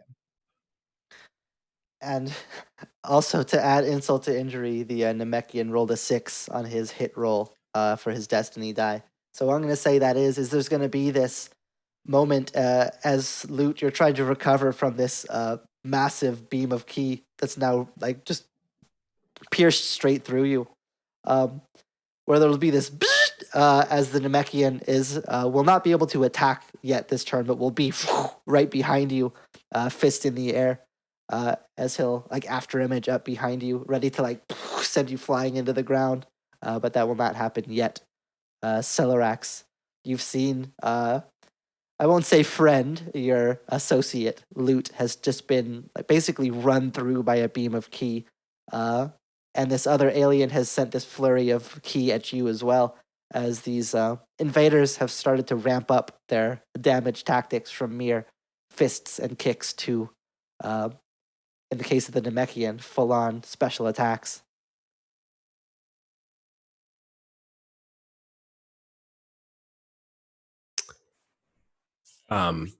So I think, sensing that, and I I think, I can see the readout of these power levels increasing, this sort of like, and so as this is sort of a transpiring, who would be, after all of that just happened, who would be the closest to me currently? We're all kind of like flying around in the air, but with the attacks that just happened and the beam and people moving, like, where do you imagine we are? At this point, it's pretty clustered. The alien from the destroyed planet is currently like heading at you, but anyone would be within move and attack range if you were interested in sharing the love. Cool. Yeah, I want to go to the alien, and I think I pre-rolled it, so it was a 20 to hit with a 6 on the fate die. Ooh. And the damage was 14. And what I'm going for is just the classic. And by the way, what I was going to see if I could use in terms of what I rolled, I wanted to see if you'd let me use brute force, because what I'm trying to do is a classic, like, you know, where it's just, and our legs are going up and our feet and everything, but I'm trying to like pummel. So it's not really, technique as much as it is just like I'm trying to punch through the blocks and just like, if you want me to do a different roll, I can. No, I think that's fine. And that'll be enough to hit. And with the wound that you've already dealt this thing by knocking it through an entire mountain, you will be able to, with that damage, wound it again, which will pass its wounds total. So what does it look like as this alien from the destroyed planet is defeated by you? So I think narratively, like, I'm not going to use any key points to do it, but narratively, sort of the Frieza special, where it's, this thing's like probably knocked to the ground, like, I just kind of, and as it's getting up on one knee, it sort of looks up, and maybe for the first time, some sort of emotion in its eyes, even if just faintly, as it goes wide-eyed, and you just see, a single finger, and you just hear that, and that the camera is directly looking toward the finger, and then you just see cut away. So it's now, profile shot, and you just see the silhouettes, and you just see the beam go through the head. So it's all silhouette, like, and the thing just. Yeah, the death beam rips through it. And silently, this thing will just fall, plummeting from the sky where the battle is taking place, before crashing down to Earth in a burst of dust and rock, as the last of its species, if it even ever truly was that creature in its current state, will be gone, as the alien from the destroyed planet will meet its ancestors in whatever beyond those creatures were destined for.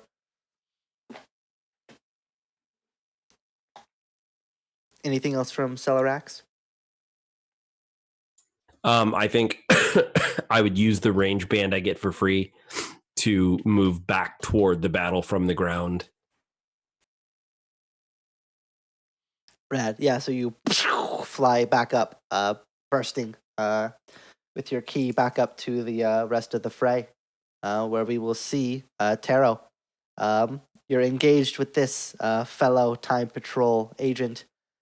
The Namekian has just dealt a pretty severe blow to Loot, and but Celerax has dealt a pretty severe blow back to the other alien. Yeah, Taro just struck with shock and awe, seeing Loot speared with that key blast. And he's screaming out, "No!" And in that moment, you see him, "I won't let you!" And he is coming down just like with a hard, like trying basically a hard kick down at this Namek to send him plummeting towards the ground. So I pre-rolled with a 21 for strike, a 6 on the destiny die, and a 10 damage. Alrighty, so that'll be enough to hit for sure. And the Namekian, already wounded from Loot's prior strike, will actually be able to be felled from this blow as well. So what does that look like? So yeah, I mentioned, like I said, he comes down hard with just that downward kick, and as soon as he hits, you just see him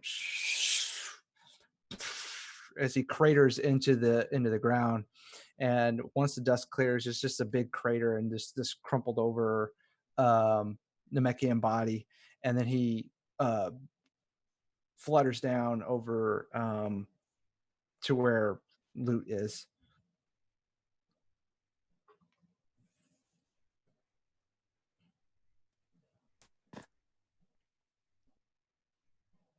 Excuse me.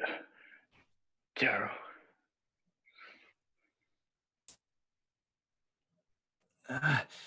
You're gonna be fine.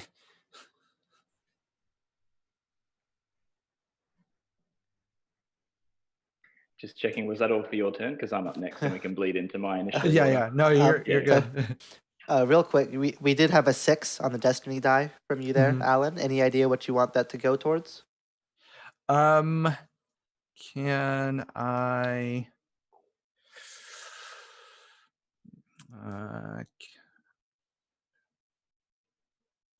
I think what I would do is have that moment where less like he just looks over his shoulder back towards Corset, and he has that like intense like look with his eyes, like you're next, kind of like I'm really mad now kind of look. So I guess kind of like an intimidate on this creature.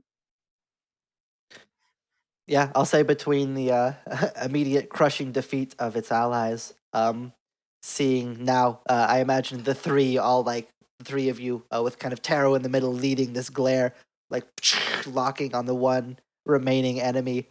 You're not sure if these things can feel fear or not, but if they can, it definitely is. But that'll bleed us then into loot. Yeah, so I imagine the three of us facing down against this final remaining one, and Taro holding the glare says to Loot, "You're going to be okay." He just does that little sort of scoff and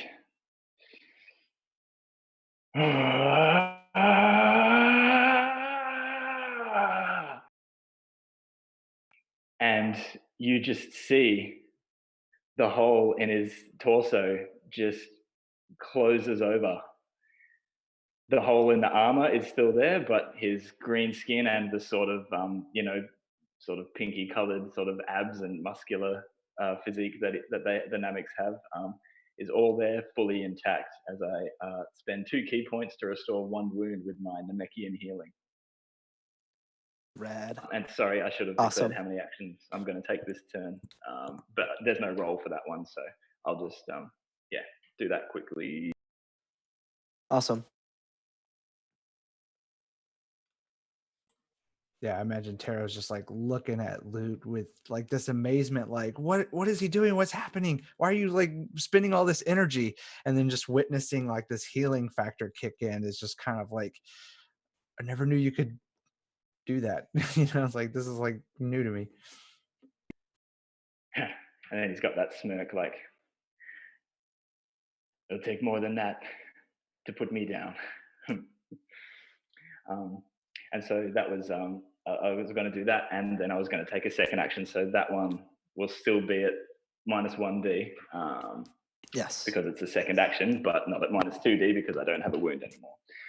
So, and Yes. that's just going to be a big old key blast, which I pre-rolled. I didn't count it out though. Let's count it out now. But I did get a 6 on the destiny die. So all up, that is 12, 18, 23 with a 6 on the destiny die to hit. That'll definitely hit. Excellent. All right, so let's do damage. Oh, dang. 18, 22 damage. Not bad. Yeah, that'll definitely be enough to wound. I forgot. Did anybody? I don't know if the time patrol's been wounded yet. They were. Yeah, so that'll be enough then to. Yeah, that'll be enough to finish her off then. So, so I didn't really describe the blast itself. I'd say it'll be a similar one to what he did before, and he's still got his clone as well, actually. So again, it's so now the clone's armor is intact, but the real Loot's armor is not. But other than that, they're identical. And again, they both charge this ball, which then just blasts out as a beam. Both striking, only one truly doing the damage. But and yeah, the feel like it's another one where it maybe let's do it as it's it tries to sort of block it. It's like the final like, "Ah," and those, well, although because it's the red eyes, it's not that sort of teeth gritting, not that emotion. It's just this like terrifying, evil, silent, like just dead calm, like trying to block it, but then just the blast overtakes them, and then the dust clears and they do not get up.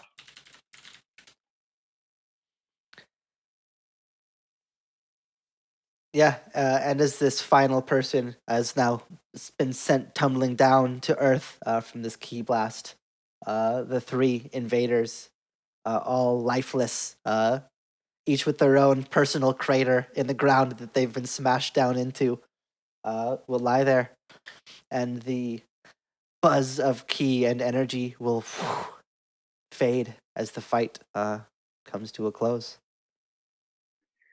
Looks like that's one each, except for you, Taro, he says, like turning to young Taro. You'll have to take one of the next ones.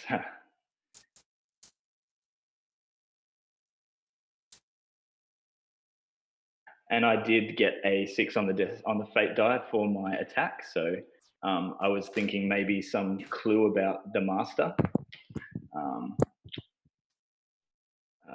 either their direction or sort of who or what they might be, just to get some kind of tiny nugget that we can use in our preparations.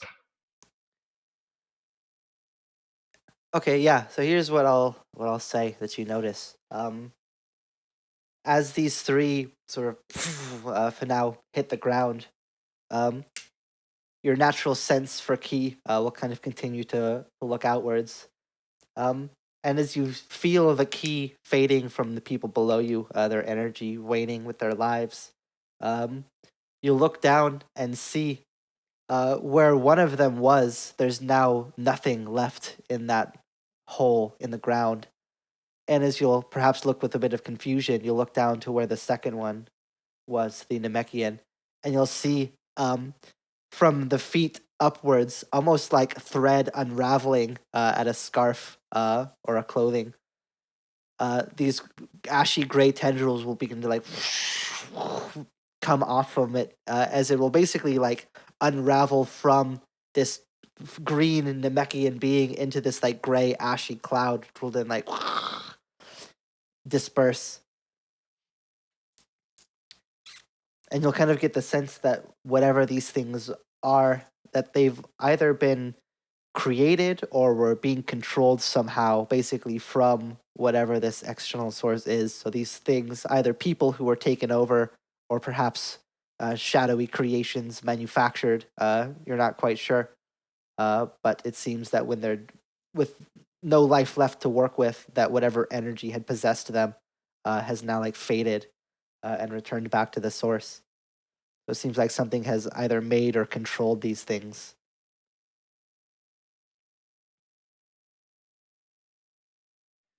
I can feel their ki going back towards somewhere, he says, sort of partly drifting off as he sort of scans the horizon and to the direction that the invaders came from in the first place. And actually, can we still see? No, we can't see the ship in the sky. It's clearly crashed because or landed because they've come out. Yeah.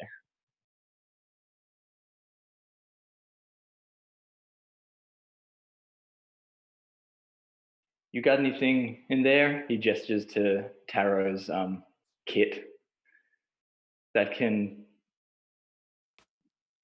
tell us what's going on here. I've never seen anything like this. Neither have I. I don't know what this is. But whatever it is, we better be ready. And it's just, he's like, he pulls out his little data pad and it's just whirling. And he's just like, it's off the power scale. It's too much. And as they're looking over, maybe sort of looking over Taro's shoulder at this device, Lute's clone places a green clawed hand upon Celerax's shoulder. See, I've got some new tricks now. Yeah. You didn't do so bad. But a true fighter wouldn't have gotten hit. Did Celerex get hit? I can't remember. I think he did, but I Not think enough to be wounded. like I think he like but I love the fact that he's so proud and like blind to that he wouldn't even take his own, like he's only projecting that onto you. It doesn't count. If I get hit, I'm a real warrior. Like it's not a fair judgment system. Well, it's like I always say, Tataru. That's how we learn. That's how we grow. Well, for the next fight, no holding back. Give it all you've got.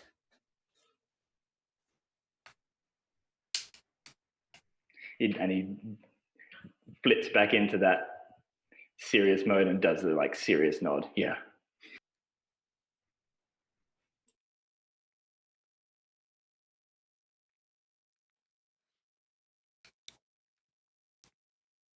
Alrighty. So are you just going to continue towards the sort of center of this energy point, or is there anything else that you guys would like to do? Narratively, any mechanics checks, anything before you continue on? No, I'm all set. I think we would continue. Perfect. So the four of you will then begin flying back out towards where you see and feel this sort of central energy point, this significantly greater power than the things that you just fought and defeated with relative ease. And you'll see something on the ground as we I imagine we move out from like the tree line area into like the desert area. So there's like the rocky wasteland grounds, the large plateau mountains all around. And you'll see something that Taro particularly will surprise you. The others might not necessarily understand what it is right off the bat. Where this large ship has crash landed, pluming with smoke behind like the flames, you can see something on the side that would catch your eye. The Capsule Corp logo.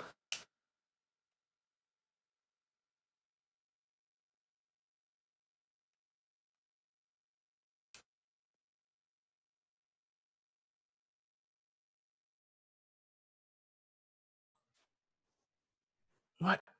No. It can't be. That's a Capsule Corp ship.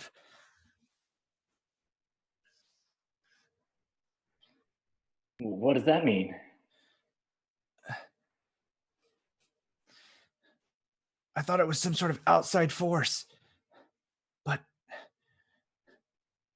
clearly, this threat is from within.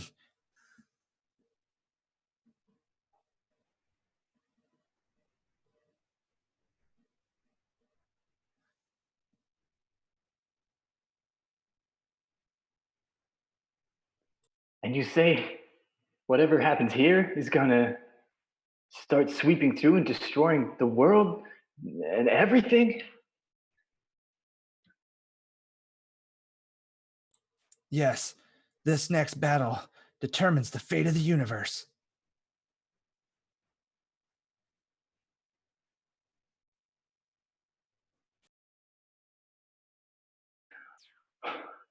Well, I'm glad you're here to fight alongside us.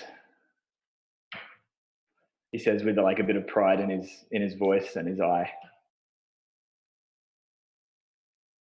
Whoever trained you must have trained you well.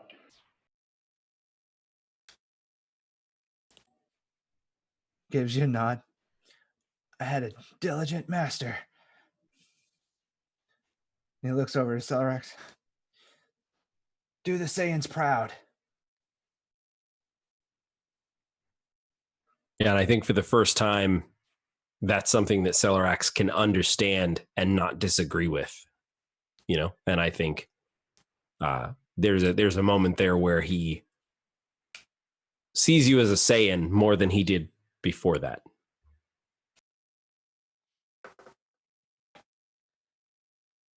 So as the four of you, I'm assuming, approach towards this ship, landing on the ground, walking towards, as the smoke billows out from the flame, we'll see a silhouette appear. The ashy tendrils of smoke blending in with the smoke from the fire. And you'll hear a voice. As you see the silhouette, you'll see, you guys are pretty strong, huh? Guess we'll have to put that to the test. And that is where we'll take a break real quick. So we and we go to the break screen. Oh God!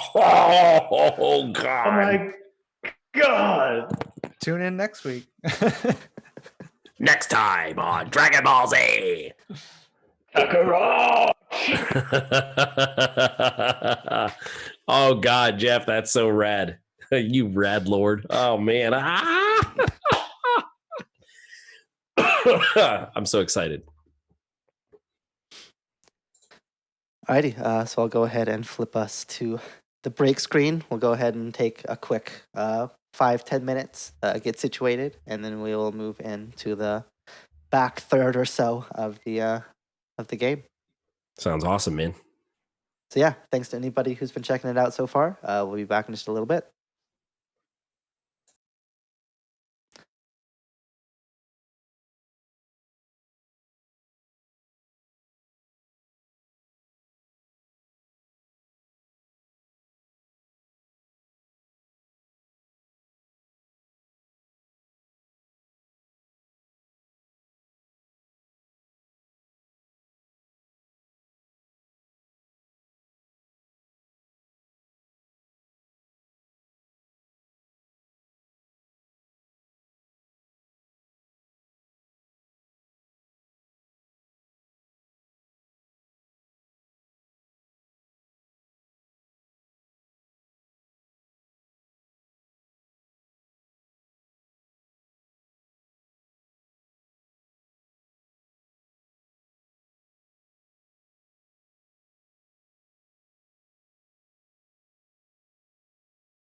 All right, we are back unmuted on stream, and we'll just kick right back into it.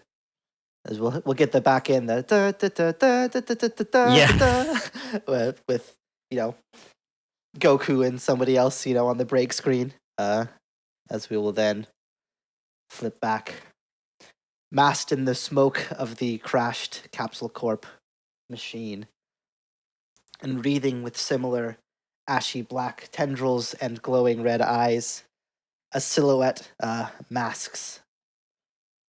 You can feel it's strange, even with your scouter, Celerax, and the others with your ability to sense ki. You don't sense any overwhelming energy, but you can feel heat radiating, not just from the fire of the ship, but from whatever the silhouette is making. There's a gap in what you sense and what you know must be there in terms of power, which is perhaps more than a little bit unsettling. Yeah, I think it's for Tara, it's that inner dialogue moment. It was all like, what is this unsettling feeling I feel welling inside me? I can't even move.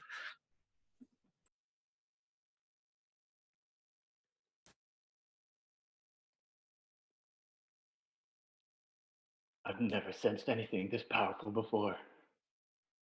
What is that?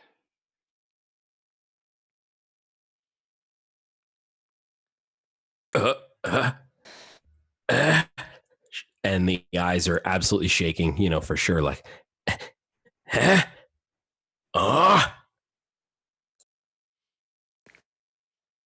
And the smoke will begin to billow out.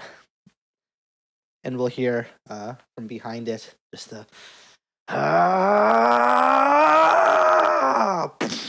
as this burst will come.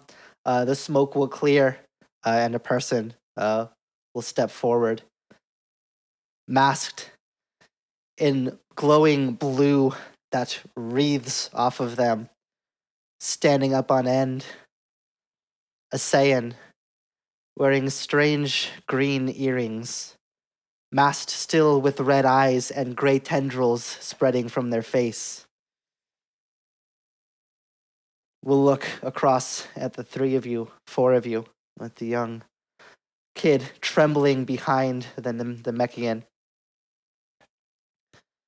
And he'll look and say, I think it's time we take this new body for a spin.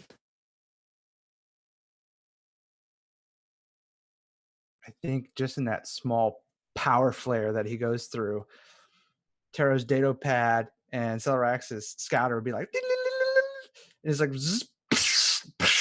and like just shatter and go into like little puffs of smoke as they're just overwhelmed.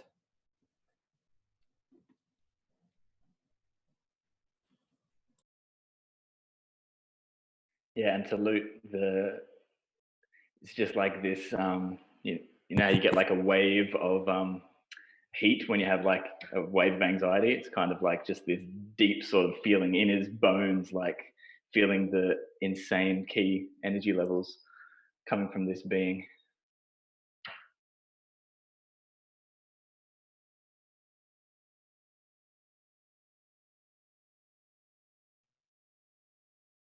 Who are you? What do you want with our planet?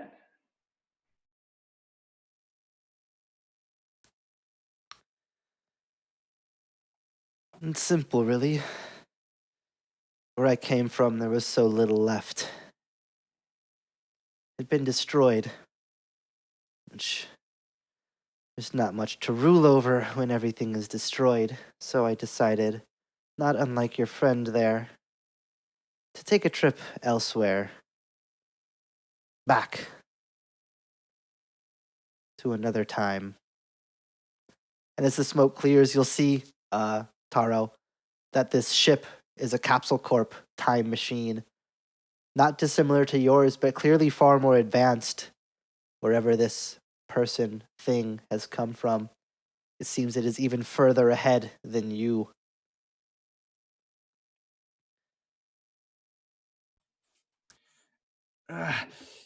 You know, messing with time is against the rules.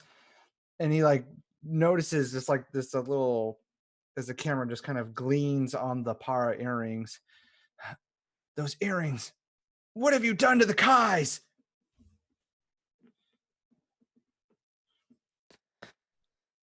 The Kais gave them freely. It was a gift. It's not the earrings you should be worried about being stolen. He'll kind of flex his fingers, flexing his muscles, basically, as he does, moving them around as if they were strange. They just happen to be attached to what I took on my own.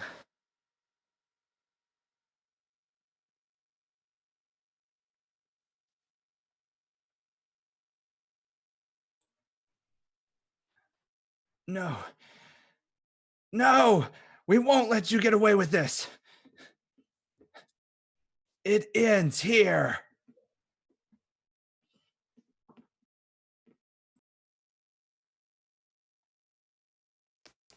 Yeah, with another, this like aura will magnify from where this person is standing. You'll like feel this wave of heat and energy. You'll have to like put your arms up and like grit down, so the force of the energy doesn't push you back of its own sort of force as it radiates. This is not the end. This is the beginning of the end.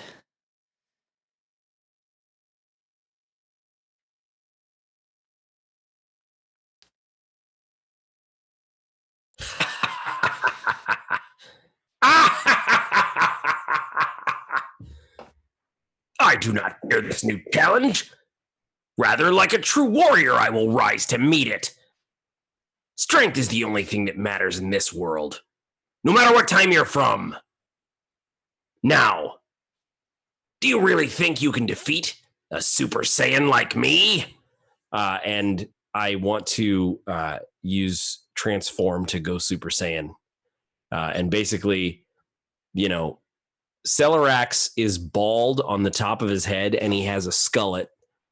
So it's very Hulk Hogan. He's got a yellow handlebar mustache. So the only thing that would change would be the hair that's cresting his sort of bald eagle that goes down to touch his shoulders, his handlebar mustache, and his eyebrows. And so I don't know if we want to handle that mechanically yet, because I do have the ability to do it. And I have the key points to do it. I have Transform, and I also have Mastery. So I didn't know if you wanted to handle that now, or if just make it narrative and then handle it later. Yeah, so we'll start the rules when we actually go into combat. We'll start using the key points to have take effect, but narratively you can absolutely power up. Yeah, and I'm just like, of course, 2 clenched fists. It's the classic Super Saiyan stance, and it's just like, now, of course, I'm only level 1 right now. Of course. So, I think it's that internal dot. Like, wait, did he say Super Saiyan? I love that. As you transform, the figure will... I've passed Super Saiyan long ago. What I am is far beyond Super Saiyan. Further beyond than you will ever go.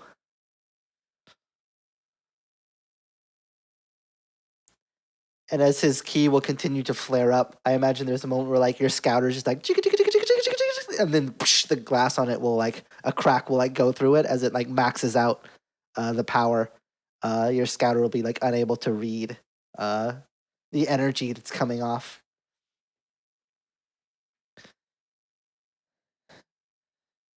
It'll be annoying to have to recreate those forms. The takeover will be slower now than normal, but once you 3 are out of my way, there will be nothing to stop me. Soon, this planet will be under my control, and from there on, the rest of them. You're merely a blip, a tiny cosmic moment in what will be my destiny.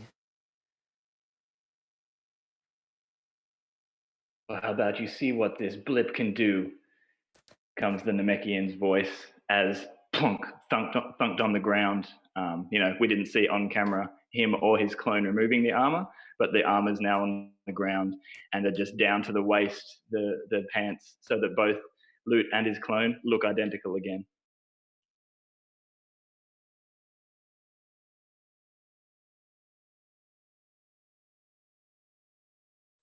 You may be strong, but together we're stronger.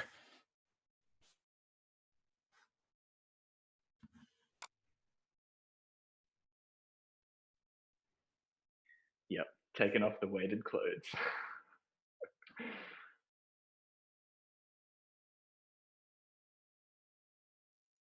Awesome. As we see the Super Saiyan transformation from Celerax, the weighted clothing crashing into the ground from Lute. Do we see any final preparations from Taro before the battle erupts? Or will he go in as he is? I think there's a moment where internally he has that dialogue. He's like, the Kai said to only use it at my greatest need. And then you just see him he just gets a ready. You'll see him take his flight suit and he just like unzips it down to the waist and he just slides the sleeves off and then he ties the sleeves around his waist. And his hair just kind of gets like a little wispy as the ki energy is building around him.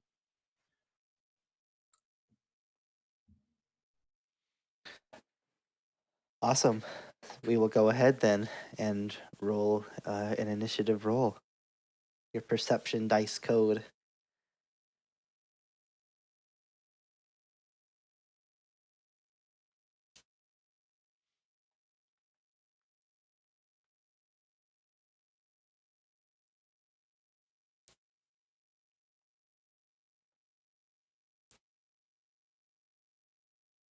I feel like young Taro as well still just has his little mini armor on with the shoulder guards and everything, because he didn't really take any damage, so he's just a little scuffed up, but doesn't have any of those obvious signs of wounds yet.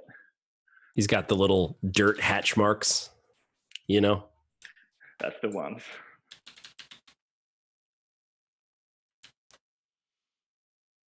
But no blood lip. Yeah. I love that. No blood lip, because it's exactly what it is. One single stripe right here. That's it. That's the next notch. Yeah.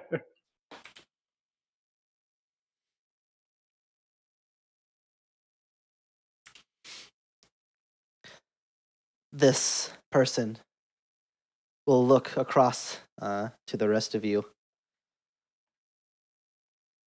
His arms will outstretch, waiting. And for his first turn, will do nothing. Lute.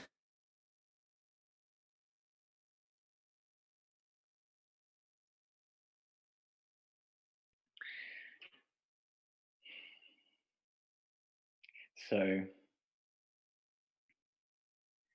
stay behind us, Taro. As I feel like actually him and his clone both say that in unison, and to try and maximize the effectiveness of the which one is which, they'll do that to try and keep the game going as long as possible. And I feel like he would dart in and do some probing strikes and probably get whacked to heck. So we'll just make it one action, and he'll just charge in and just try and go for a big just narratively key charged one big punch. So we'll just do strike. Ooh, not too bad. 5, 9, 15. 15 will not be enough. you charge forward with this one massive punch, and it'll be a split second where he's looking at the Super Saiyan form of Celerax and the ready form of Taro, and then just in a blink, as you've come from the side, hardly even looking, turning his head, will just catch your hand flat and just stop the blow immediately. And just kind of twist your arm to kind of send you spinning through the air, and just kind of like looking curiously. As if he's just as much sort of surprised by the speed and strength as you are. And so it would have been, I imagine it was both Loot and the clone both going in from either side. And so I imagine he caught one fist in each hand and then just does the simultaneous twist, and they both sort of flip and get deflected. Yeah, definitely.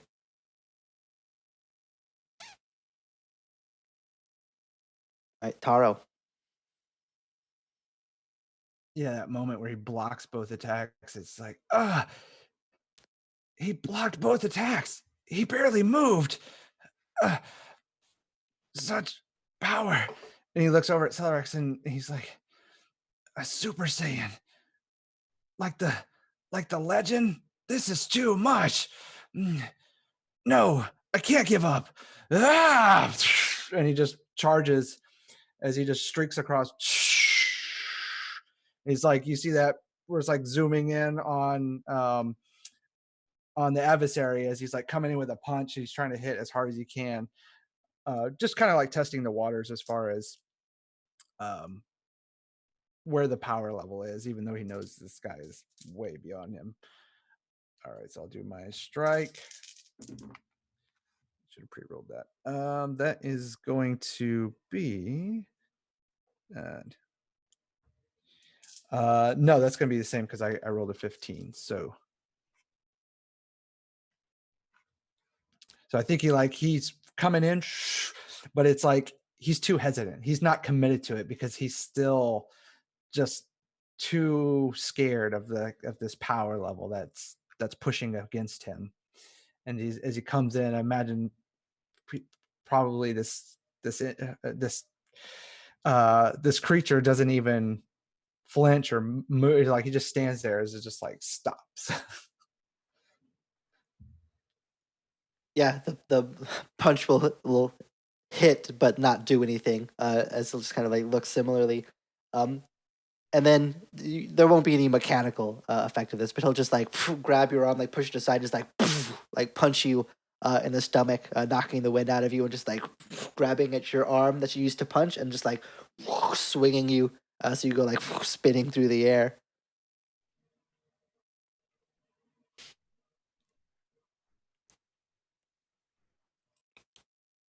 Anything else from Taro? No, I think you just hear him. It's just flung. All right, Celerax, you've seen these other two, the Namekian and the Saiyan, charge in, easily turned aside by this mysterious figure before you. What I'd like to do is now mechanically, in terms of Super Saiyan, I have Transform as a signature move. And so what I can do is I can spend an amount of key points at the start of my turn that's not greater than my Transform plus my Mastery. But basically, I can turn key points into dice. And so if I'm understanding it right, I have one in Transform, I have one in Mastery. So that's 2. So I can spend 2 key points to gain 2 dice. Is that correct? Yes. Yeah, so you'll basically, that's whatever level of Super Saiyan you're going to, that'll enhance basically everything you do to that degree. So you'll be able to basically, spend 2 key points, and then you'll have 2 to basically all of your dice, as long as you maintain the transformation each turn. Gotcha. And so then is it, to be clear, is it adding 2 to all the dice, or do I just get another 2 dice? Whatever you would roll on your check, you'll roll that, and then also 2 extra dice. Killer. Okay, cool. All right. Perfect. So then what I was going to try to do is I'm going to try to do some sort of like key blast. Like, you know, as I'm going to first go Super Saiyan 2. So sort of like, as I see all this going on, I kind of push myself. And so I'm going to use transform. Can I use transform and then also do a key attack? So you can take multiple actions per turn. Each one past the first one, you get -1 dice to. So you can so you'll basically, whatever your key blast plus your Super Saiyan dice would be, you'll roll that -1 die to make up for the fact that you're doing multiple things in one round. Perfect. So then what I would do is with the transform, I essentially get 2 extra dice because my transform and mastery is 2 and I have the key points to spend. So I'm going to do all of that to net 1 this turn because I'm using it as a second action.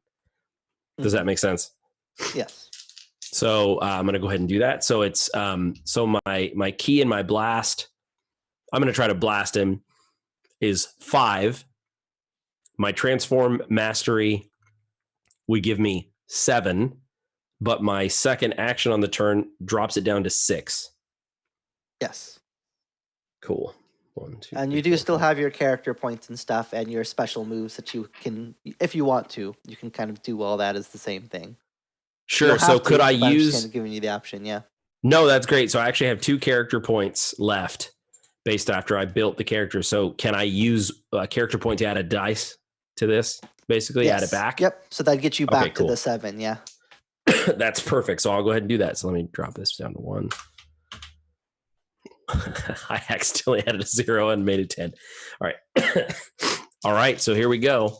And I think narratively, after charging up Super Saiyan, I'm just going to, it's not quite a death beam, but it's, you know, one of those sort of like peripheral attacks where it's like, it's not named, but every once in a while in the animation, they just throw in some extra thing where you're like, what was that? So like, it wasn't a destructo disc and it wasn't a laser. It was like this weird in between.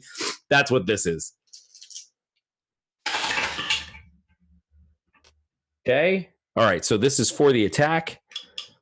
I would have pre-rolled it, but I wanted to make sure I had the math right. Yeah, for sure.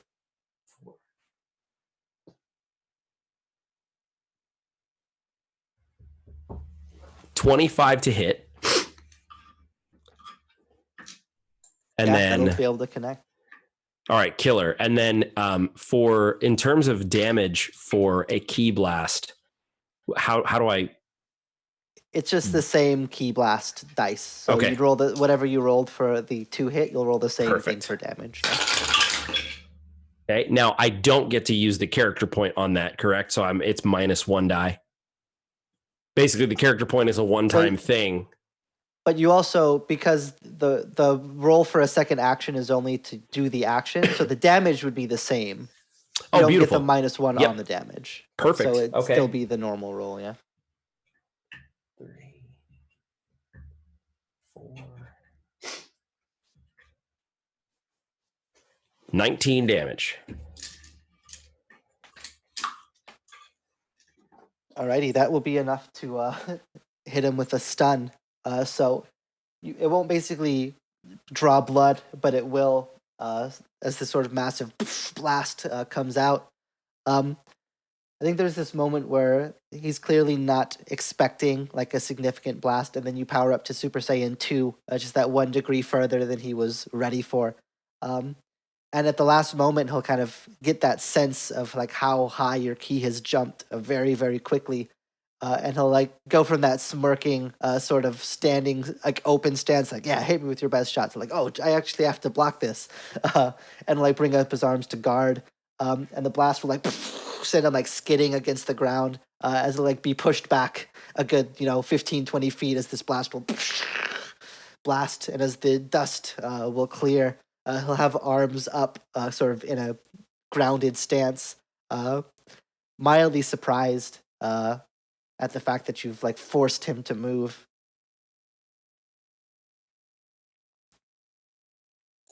And I think I would finish my turn by gloating. Just probably sort of a laugh again, like, ha ha ha ha. I thought you said this was going to be a fight.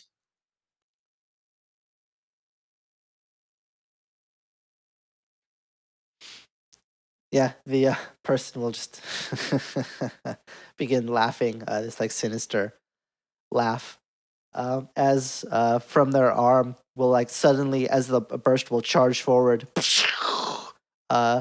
this energy will form into this like sword that'll stream from his arm, and he'll rush towards you, Celorax.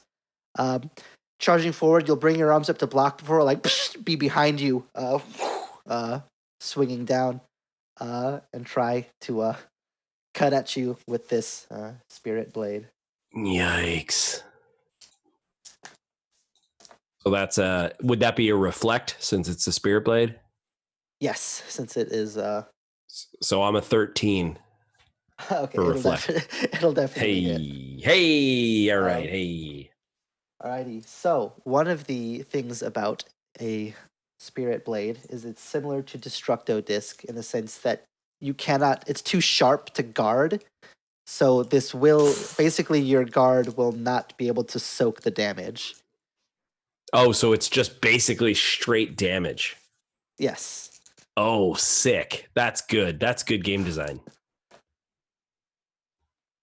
It's painful. It's terrible. It's painful, but it's well done. You did a good job writing that. All right. So that's pretty lucky. So that's 12 damage, which will still definitely wound you. I think you have Yikes. 6 stamina total, My stamina total is if I remember right. You're correct. It is 6. Yeah, so luckily just a wound from that, as it'll still well clear your wound threshold. You're tougher Nice. than perhaps most people would be. But you'll go to guard and like you know instant transmission, so you know fast, and this guy is fast. In the second that you can bring your arms up, he's already behind you. And we'll see this like electric sort of cutting sound as you'll feel this sting across your back, as this spirit blade will just like rip straight into part of your side, going up from like the bottom of your back up like across under your arm, as you'll just feel like this spray of blood and agony rip through you, as this sword will cut, and you'll take a wound. Awesome. And so that's my first wound sustained in a D6 game. So as it says clearly on the character sheet, basically -1 die per wound. So it's just everything I do. Is it everything you do? It's just -1 die? Yes. Got it. 10-4. Alrighty. So that is his turn. So that'll bring us down then. Loot, you've seen just as quickly as Celorax could celebrate from pushing this person back with a key blast. They are immediately behind him and cut him with this blade made of key. He moves too fast. We're going to have to pull out the big guns here. This is inner monologue. And keep him distracted. He just shouts out in general. And basically, can I clarify actually, Jeff? Okay, what I want to do is have the clone and young Taro join the fray and try and keep them busy while actual Loot off to the side somewhere-ish starts charging up a spirit bomb. And I just wanted to ask, that doesn't, so obviously it takes an action for the, because I want to charge it over a couple of turns, and we'll get into that in a sec, but that takes an action to do. Can I take a second action at -1d and have that flavored as my clone attacking the guy? Yeah, I'm good with that. Okay, cool. So yeah, he says that, keep him busy, and he raises his hands up, and we'll get back to, and he raises his hands up and is preparing to do something. And as he says that, young Taro and the clone of Loot burst in to try and do a similar maneuver that they did before with the sort of the old 1-2. So I'll roll that strike first. I'm going to cancel out the -1 by spending a character point. And that'll be 4 for the strike. Oh, yes. 18 with a 6 on the destiny, on the fate die. Nice. Yeah, that'll be enough to connect. All right. So roll the damage.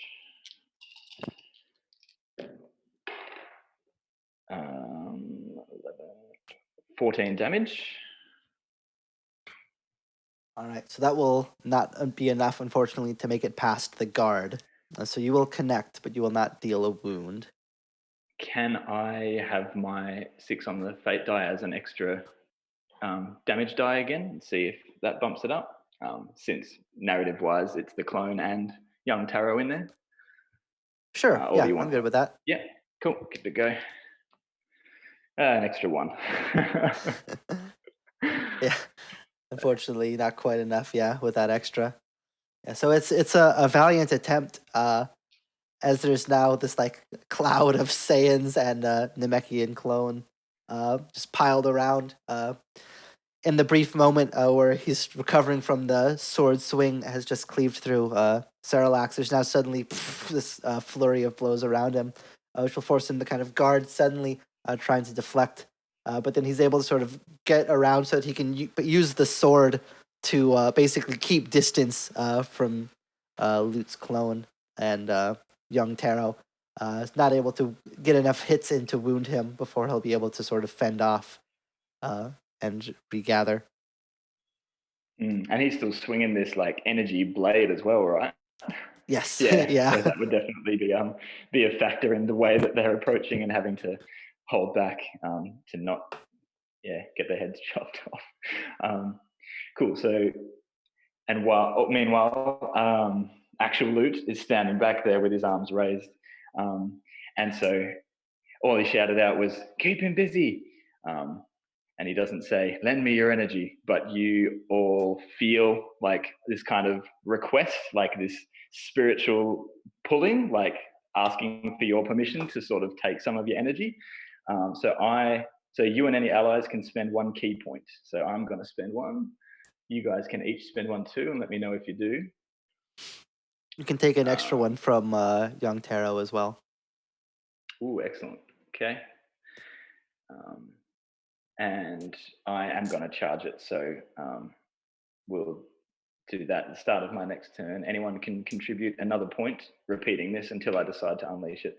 And so that's just what I wanted to clarify. Can I keep doing that as well as taking my second action at -1d and having that be my clone fighting? Yeah, I'm good to kind of do the same thing that we did this turn, continuing if that's Sweet. the plan. Yeah, so if anybody else wants to provide key to the spirit bomb, it'll basically, when he decides to unleash it, for every point that he's gotten from whoever, it'll be a bigger, more powerful attack. Yeah. It looks like in the chat, Taro will offer up a small piece of his energy as well. You'll feel that the different ages, both of this person, both sending portions of their energy over to you as this blue orb will begin to form above your head, slowly growing in size.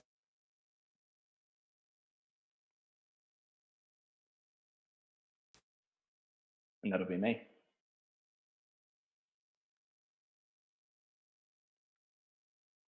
All right. So the spirit bomb has begun to form, slowly growing, but the Saiyan, too stubborn and prideful in this moment to offer anything up himself.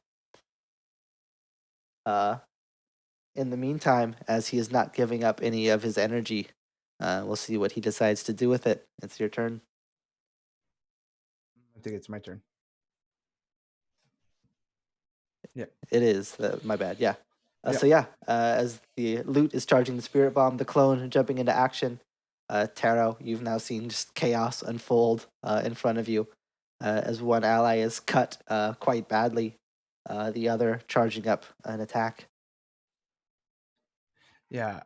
You see him go, just racked with a little bit of fear, seeing Selrax, even with being a legendary Super Saiyan, like sliced, and he, lend me that, hold him or keep him busy. And he looks up and he sees this ball of energy forming, and he kind of just extends his hand as little, little trickles of light come off of his fingertips as it goes towards. I only hope it's enough, but now's the time. I can't hold back anymore. It's all or nothing. It's time to use the technique of the Kais. And he holds out his hands, arms apart, as these like little balls are like forming, as like at first they're like rings coming in. As they begin to form two white balls of energy, and he puts them, and then he brings his hands together as it turns into one huge ball of energy. I'm spending 3 key points to do flashbang. So as he's forming it, like all this dust, all the ground is like the debris off the ground is like beginning to rise and shatter in the air. Flashbang! As that ball streams just as an extended ball of energy is flying. But right before, like halfway as it's coming towards our enemy here, he says, no, I need more. Kaioken! And like this crimson ki energy erupts from him. His hair is just on fire, just going everywhere. His clothes are rippling. The ground is shaking, it's breaking apart. It's just like almost like an earthquake is happening at this time. Kaioken ×2! As this like eruption of crimson energy following behind the white ball, slams into the white ball, increasing its size as it rushes towards our enemy here. So I rolled a 45 on my ki blast with the Destiny die 6 up. Oh yeah. Jeez, that's Kaioken. That is real Kaioken. You're all Yeah, like hunched too. over. Freaking rad. Yeah. That'll definitely connect. Yeah, undoubtedly. All right, and then I'll roll the damage, and then I guess if you're okay with it, for my Destiny die, I'll just add the damage point in because I'm trying to put all this energy into it. Yeah, I'll go with that. That here. All right. Okay, most of them are pretty high. That's good.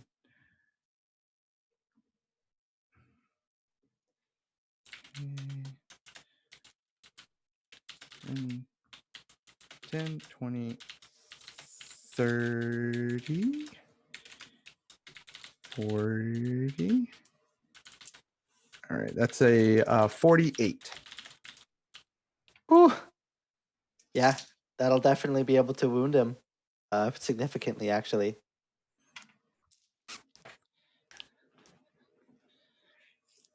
So yeah, it's this burst of energy, red ki energy just erupting, like his muscles are just bulging, the veins are just popping as this, like, just the sheer force of this blast is just pushing him just closer and closer to the ground.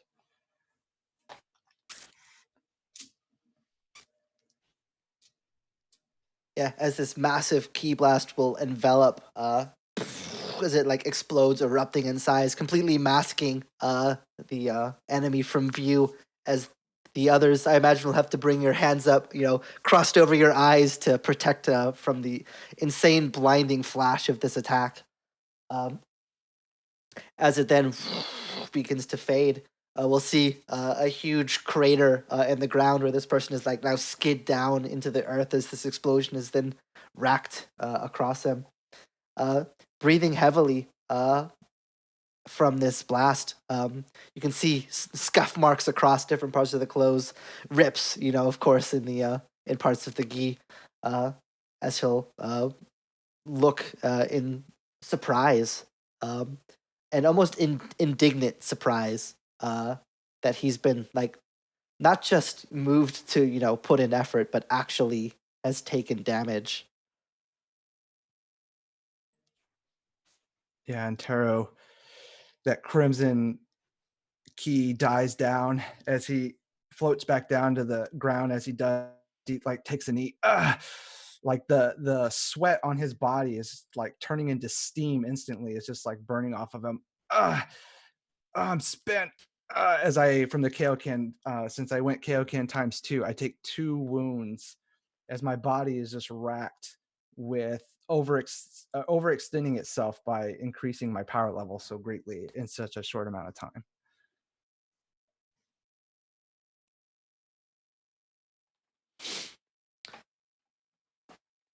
Awesome. Yeah, super, super rad. Yeah. If there was inspiration in this game, I would give it to you for that. Celerax, you've just seen your friend, perhaps at this point, if we can stretch words in Celerax's case, put on quite a display of power, landing a significant blow against this person who just moments ago was dancing circles around you. What does that inspire in our Super Saiyan? I believe he would say, "Ah, yes, you do have a master. You serve yourself like any good Saiyan." And he would actually, have a comrade in arms at this point. He's like, "I knew you were a real Saiyan." And so I'm going to, I was going to continue to use my transform. I imagine narratively that the Super Saiyan 2 just narratively is probably about as far as Celerax could go. And then I think that what I'm going to do now is use that to sort of negate what I have going on with the wound to a degree, and then also use my death beam. So just for clarity, the death beam and the transformation do stack, correct? Yes, they do. Oh, yeah. All right. Excellent. So, all right, here we go, man. I'm going to use now then. I've got 2 that I'm going to use with my transform. And then I also have the ability to use up to 3 key points. And so I am definitely going to do that. Now I lose one of those because of the wound. So it's going to be an additional 4 dice. 2 from transform and then 2 from death beam. I am going to use, I guess at that point, I'll use blast. Is that correct? Yeah, key blast as the base code, yeah. Cool. Let me just... All right, here we go. Oh, man, this is when it's fun to have a dice tower. Oh, man, there's so many ones. Oh, no. All right. Yeah. So... 5, 6, 7, 8. So 23 to hit. That'll connect, yeah. Okay, cool. All right, and then we roll us some damage here. 6, 7, 11. Ooh, yeah.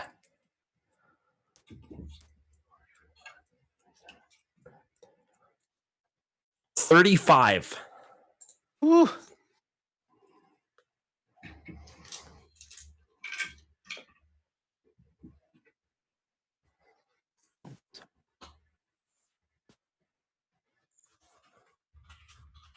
Yeah, that'll definitely be enough to give him another wound. Nice. So what does that one look like? I think it's a very classic sort of, one of my favorite things about Frieza was how cocky he was with that death beam and how he would like shoot it behind his back. And I feel like as all that's going on, I would sort of like, and I would be inspired by my Saiyan ally here, sacrificing himself like a true Saiyan would with the Kaioken. And I think I would turn. And as I was looking at him, giving him that dialogue of like, you serve yourself, you're a true Saiyan, I think I would sort of like behind the back, like, shoot the beam. And perhaps that's how I was able to actually hit, is that it was so surprising that it was totally unexpected.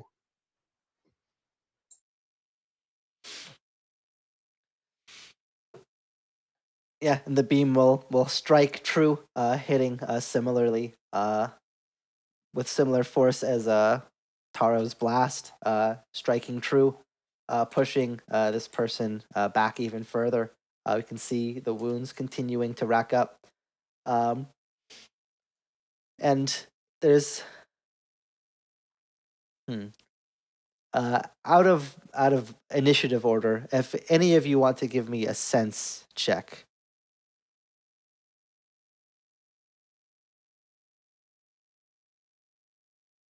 Yep, that's my jam. Maybe not. Yep, that's my jam. I love that. Let's see. It's just is not my jam. That's a hard one all the way up.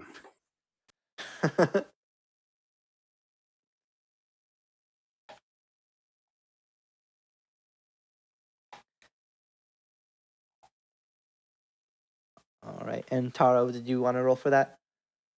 I did. I got a 6 on the Destiny die. Oh, okay. Sorry, that was the total also.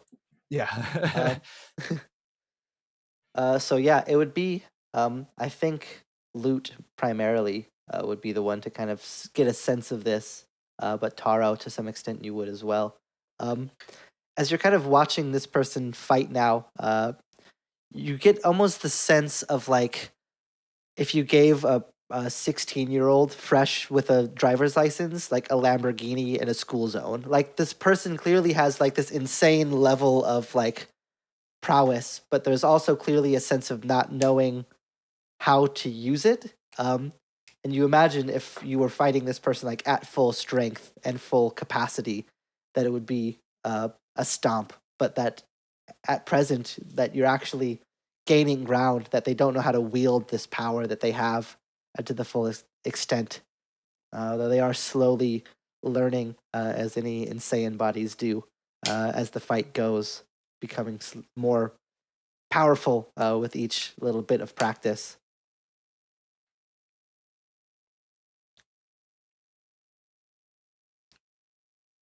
I think it would be Loot's clone, because I imagine it's another version of him.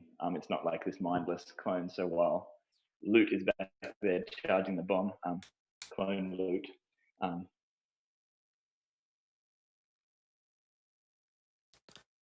Energy blade that's swinging, and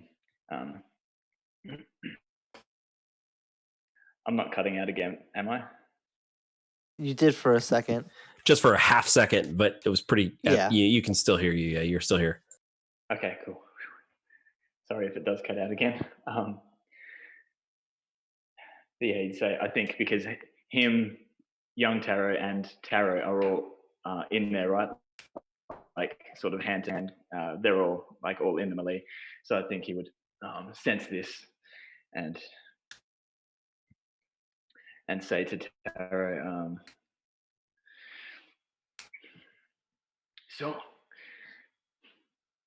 so much power, but doesn't seem like he knows how to use it. It's not refined. Makes it no less deadly. I think like this is sort of between blows and all in, and sort of talking to his allies and not rather than in a monologue, or rather than saying this like Solarax probably would to the enemy, he's sort of saying it to his allies, like, let's work together here, kind of thing, to figure out a weakness, basically. Yeah, the figure is furious after having taken 2 serious blows back to back and now kind of backed in. to this like huge crater that's been formed from this first Kaioken enhanced flashbang into this death beam. And they'll kind of grit their teeth and scan across the battlefield, seeing this Kaki Saiyan, the wounded Kaioken form of Taro, the charging spirit bomb of Loot. And I'm going to roll randomly to see who he's going to decide to shoot at. Because all of you have proven to show some sort of threat. Let's see. It's going to be Celerax, perhaps the smugness of the Saiyan. Drawing attention. The others will put up an honest fight, but you'll put up this facade of superiority. And this figure will just kind of... enough toying around. It's time to show you what we can really do. And he'll sort of like fly back a couple paces, putting one hand out, stretched to the left, the other out to the right. And there'll just be this of energy that will begin rippling off of them. And in the left hand, this crackling orb of yellow light will appear. And then in the right hand, this blue orb will appear. This will begin to charge.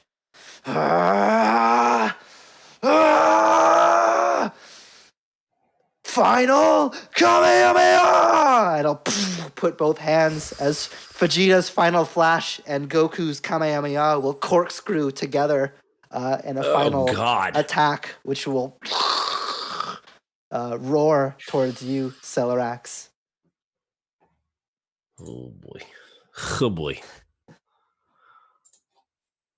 I'm guessing a 32 will get you. By double. So. Alrighty. And then some. Oh boy, that's a lot of damage. Hallelujah. Now, if you have any key points there, Tim, you can spend them to add to your card. That's a good point. He'll probably Let me see. want to do that. Let's see what it is. I might narratively play this out. I don't know. Let's see. All right. Whew, okay. So as it stands, what's your guard naturally? Natural guard is 15. Okay. So he rolled 38 damage. Good night. Holy cow. Which means that Yikes. 38 minus 15 is 25.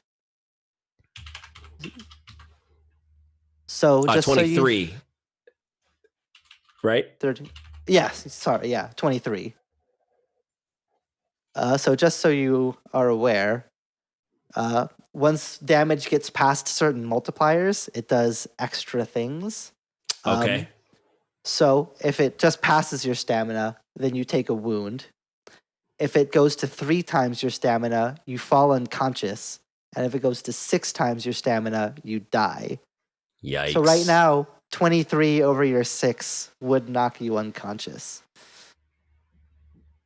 Just narrative in terms of mechanics. I was going to say, I feel like that feels right. Like, rather than using the character points, I don't think, or the key points, I feel like that feels like what would happen in the fight. So I would have you describe what it looks like as you knock me unconscious and maybe even do some sort of lasting wound. Perfect. So I imagine that there's this, as Celerax is standing there, back turned, finger over the shoulder, I will feel this like sudden huge wave of heat and energy just spiking. Even with your limited ability to sense ki, you'll feel it like strongly, which is probably disconcerting as we see as Celerax turns around to see the final flash and the Kamehameha mixed together in this singular like spiraling blue and yellow wave that'll just wash over you like a force that you've never felt. Will just immediately send you flying through the air as it like grabs you and carries you. I imagine smashing you into a mountain, not unlike you did the alien before. as it sends just shards of mountain and rock erupting into the air. This huge explosion, which at this like now wave point colliding with you, will explode out in this like blue orb of energy, crackling with this like yellow electricity that'll like surround it in this huge just blast. And we'll just see Celerax like falling and rolling onto the ground, just completely shredded, top to bottom. The armor, like just entire, like it's not even like ripped. It's like entire pieces of the armor will be like completely like burned away from the heat that's generated by the attack. As the yellow spiked hair of Celerax will fade back into black, as Super Saiyan will fall away and he will fall unconscious. And we'll just see this possessed Saiyan figure just breathing heavily, hands still like outstretched in the Kamehameha position, clearly exhausting some measure of energy from themselves to do that.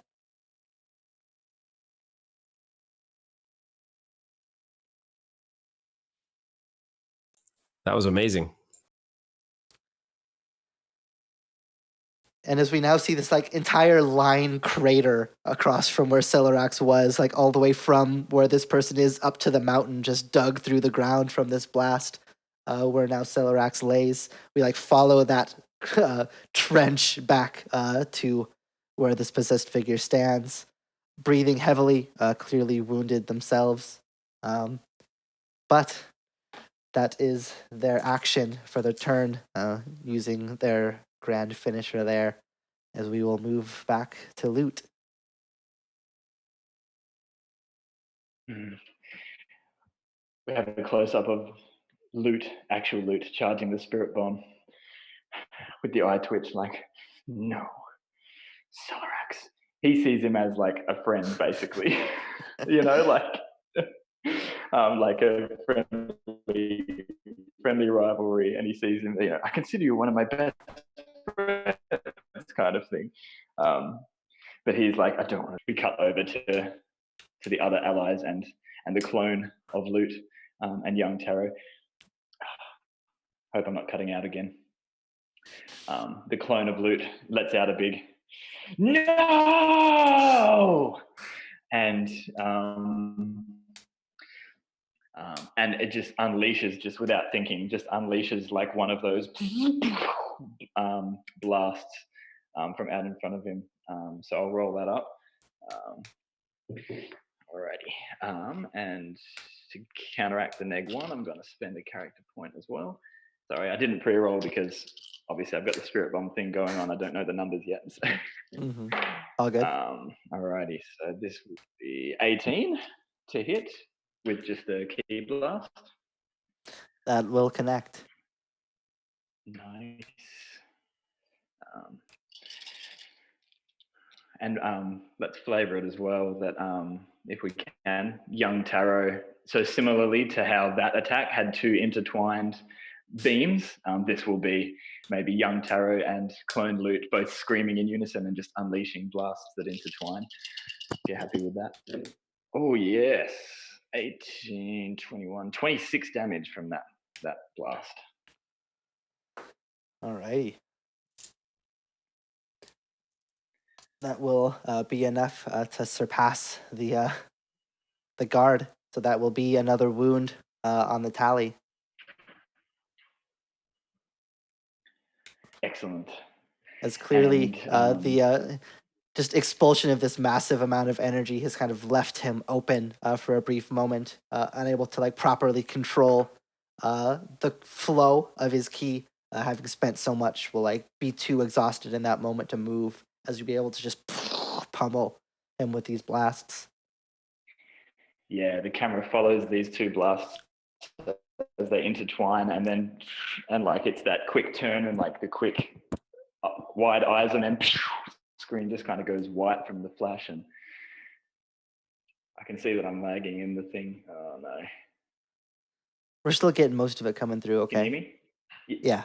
Okay, cool. Sorry, I'm on my hotspot because my actual internet's out. So, Oh, no worries. Yeah, so that deals that wound, and then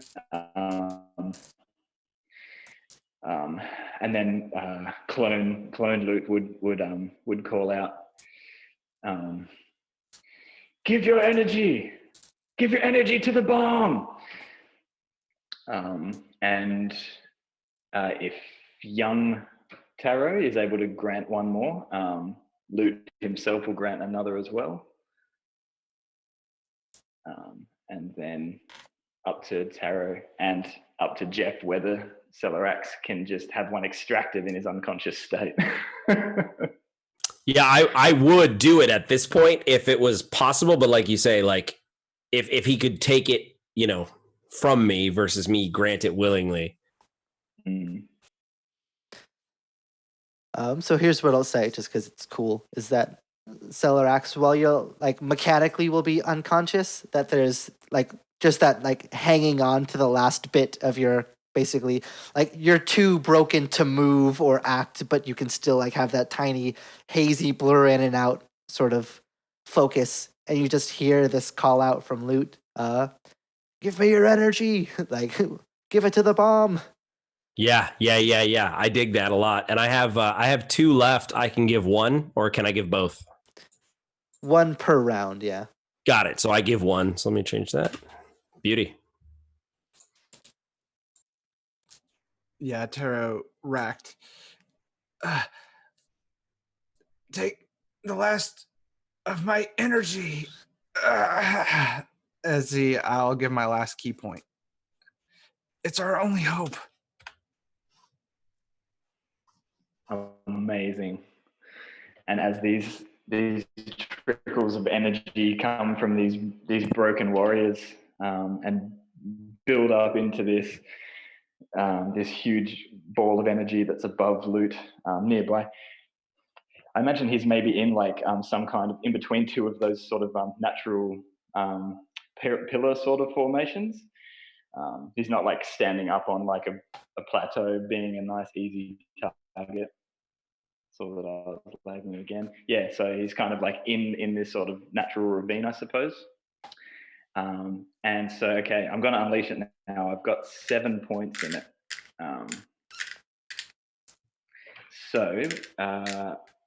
It has a 2-hit and damage dice equal to double that. So 14 dice. 2, 4, 6. Oh yeah, here we go.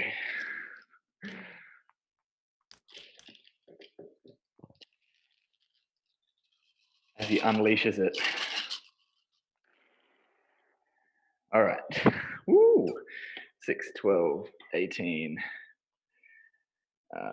21, 31, 32, 33, 36, 40, 45, 48, 52. If that's hit, you can just move on to damage, because that obviously is well past, yeah. Of course, sorry. No, it's fine. And I'll re-roll it again for damage. All right. Come on, 1,200. Alrighty. Alrighty. I'll count it out loud just because it's so many. It's better than silence. Although it is Dragon Ball Z. Alrighty. 10, 15, 20, 25, 30, 35, 39, 42, 45 damage. Alrighty, so I'm going to start this, and then I'm going to pass it off to you, if that's okay. So, the arms come down. This spirit bomb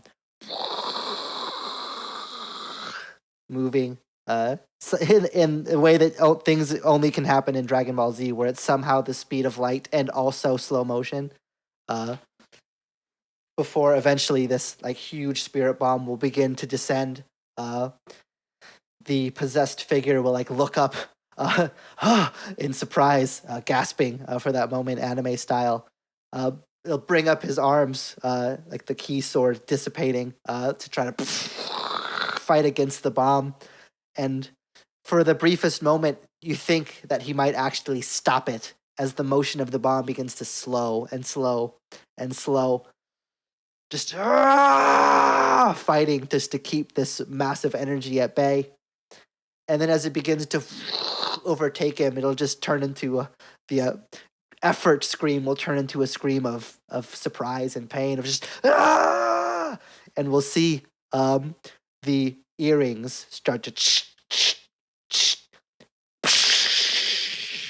shatter, as we'll see the two forms of Goku and Vegeta tumble onto the ground. Coming from both of them, this wisping black smoke will turn into this like almost like shadowy ghost-like figure, and that's where I'll pass it off to you. What does it look like as your spirit bomb will destroy whatever strange essence had captured the Saiyans?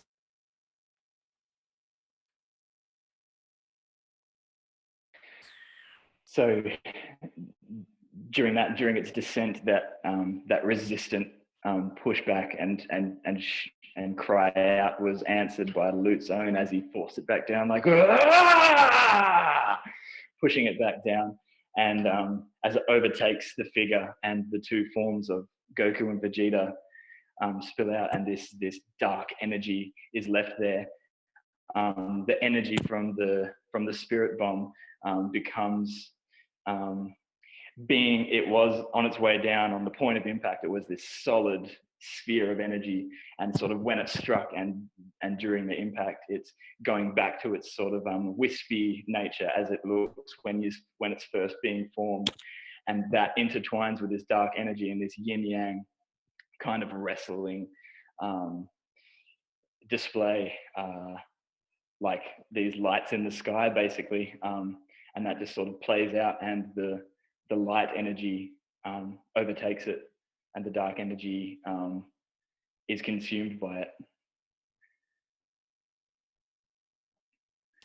And maybe it's that shot, since this is the finale and this is like world scale, universal scale, we have that long shot, this silent space shot of Earth, and it's just that silent huge beam of energy just being dispersed back out to the universe. The spirit bomb, all of the energy from these heroes, these warriors defending Earth, sending this dark energy back out and dispersing it. Yeah, and we see that wisping darkness slowly just disintegrating away, bursting down into smaller clumps of darkness, which will then burst into smaller before it eventually will just dissolve in this blue glow that will encompass the entire area. The light completely blinding. And I imagine as the light will finally begin to dissipate, just a massive crater in the earth from where this spirit bomb has exploded. The now unconscious Z fighters lying there, having been released from fusion and from possession. But more importantly, our own heroes standing victorious.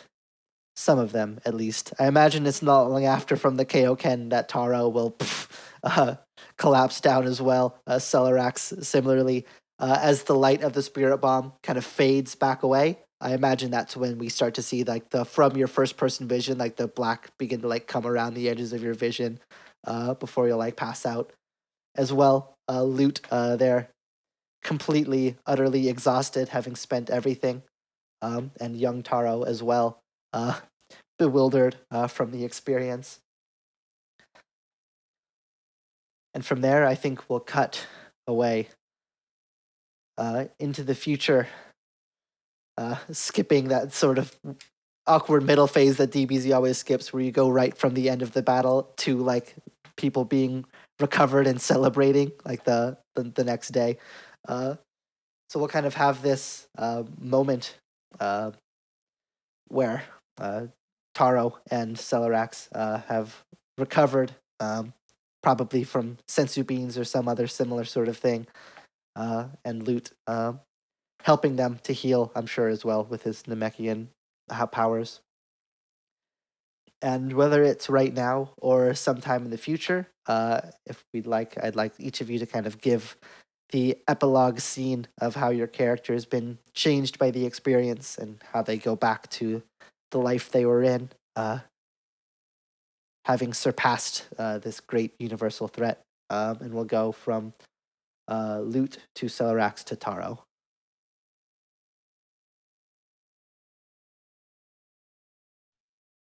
So it's an undetermined period in the future, and we see a training courtyard filled with youngsters hard at their training, sort of like in ranks, sparring with one another. Some of them human, some Saiyan, some Namek, all sorts, a bit of a mix of youngsters. And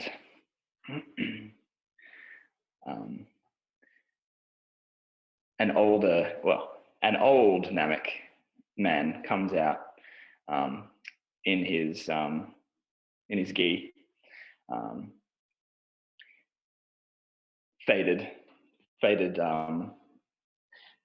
faded cloth of his gi. He still wears an older one, although he has a nice new belt and new shoes. Clearly, some attachment to this gi.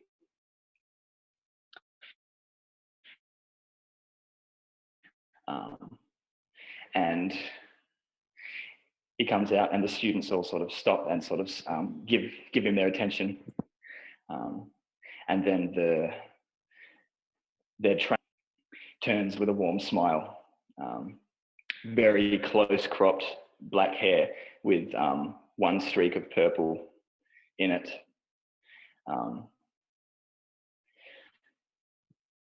The students are coming along nicely, Master.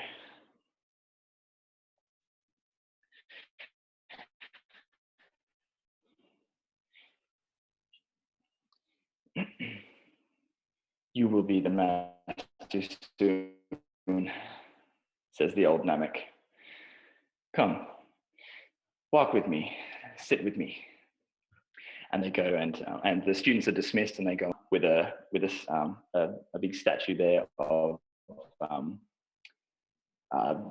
actually, yeah, let's say it's like a statues of like our characters fighting off these invaders, basically, whether it's statues or a mural.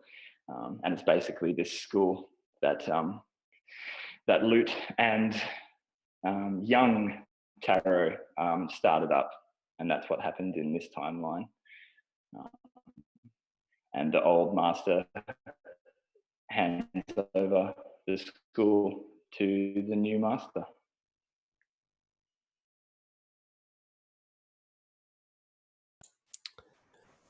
It's a ship, and you see it sort of flying onto what looks to be a deserted planet. And,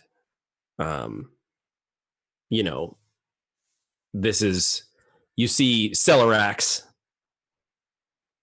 hop out of this ship, and it, of course, this is just your normal sort of like Frieza's, fighting force, etc.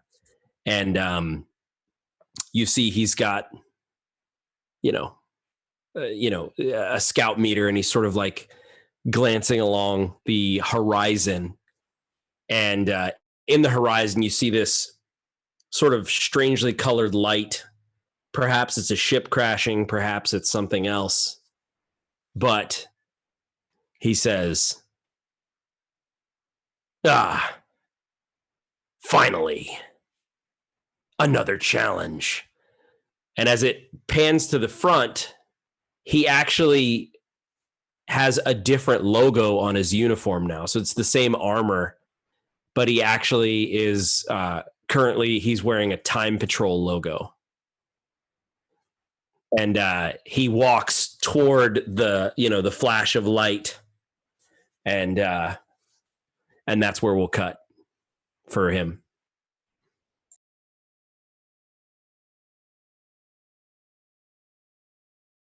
We see Taro, not like the day after the battle. He's standing in front of his time capsule. Loot and Celerax are there. They're saying their goodbyes. There's kind of like an unspoken goodbye between Taro and Loot. Kind of like, I don't want to say goodbye, but it's not really a goodbye kind of thing. And you see him get into the time capsule, and he, begins to push buttons and flip switches and everything. And he's like, "Oh, please be there." And on the screen, his universe comes up as it reads a signal. "Oh, looks like the timeline's been restored. And the universes as well." And you see him, he just kind of waves as the time capsule begins to rise, the dome closing over, the turbine spins. It's gone. Just like a blip. Mere moments back in Canton City in his universe. We see the time capsule reappear, the dome come off. Taro steps out, looks around, just in awe of everything. Everything's exactly the way it was when he left, minus the universe collapsing on itself. We see him just walking into the Time Patrol HQ when the camera pans back over into the cockpit of the time capsule, when this gray mist begins to just kind of like ripple out of it. This same darkness that was thought to be destroyed on Earth.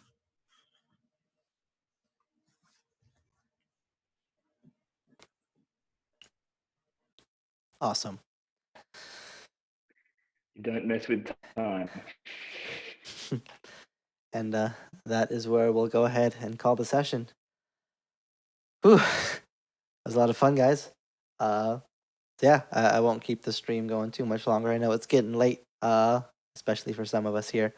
So if we just want to do a real quick final round robin, just to say goodbye, anywhere that you want to shout out, give your channel, stuff like that, and then we'll go ahead and cut the stream.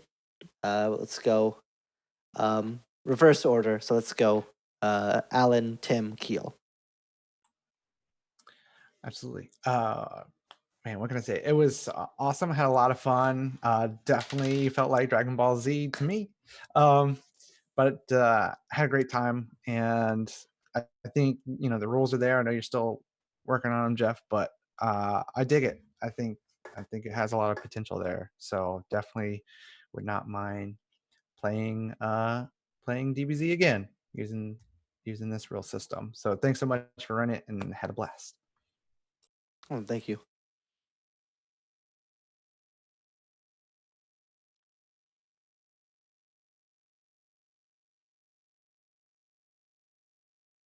And then was it me or Keel? I missed. I think it was it. It was you. Oh, okay. Sorry. I am Tim with Tabletop Terrors. And it was really cool because Dragon Ball Z is one of those things where it's really super popular, but I don't talk about it ever. So it's like this, it's weirdly whisper mode popular. Like, it was cool that all of you guys were so deeply into it, because I just don't know of many people who aren't.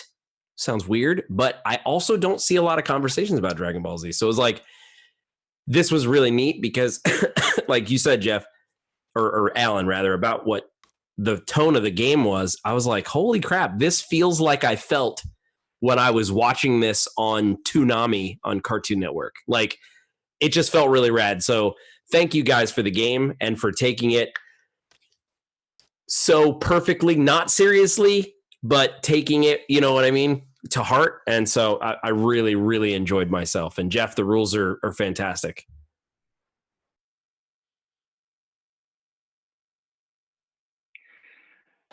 I know that I'm laggy, so I'll keep mine short because I'm not sure how much is going to cut out. So I had an absolute blast. We definitely touched on a lot of the tropes, and it was just excellent. Thank you, Jeff, and thank you, Alan and Tim. Awesome. Yeah. Thank you guys. And thank you all for playing. It was, a super, super ton of fun. There's like Tim, like what you said, there's just something, about like experiencing the feeling of Dragon Ball. That's like always just, there's something just infectiously fun about it. So thank you guys so much for bringing that to life, for me. And yeah, the, rules, seem to hold up well enough. So I'm pretty happy with how that all went. Yeah, I won't keep things going any longer than they need to at this point. So yeah, thank you to anybody who gave this a watch. Definitely appreciate it. Thank you to my wonderful players here for making that, an absolute blast. I don't have any fancy sign-offs, prepared for this, so I'm just gonna end the stream and say bye. Bye. It's over 9,000. Until next time. Yeah.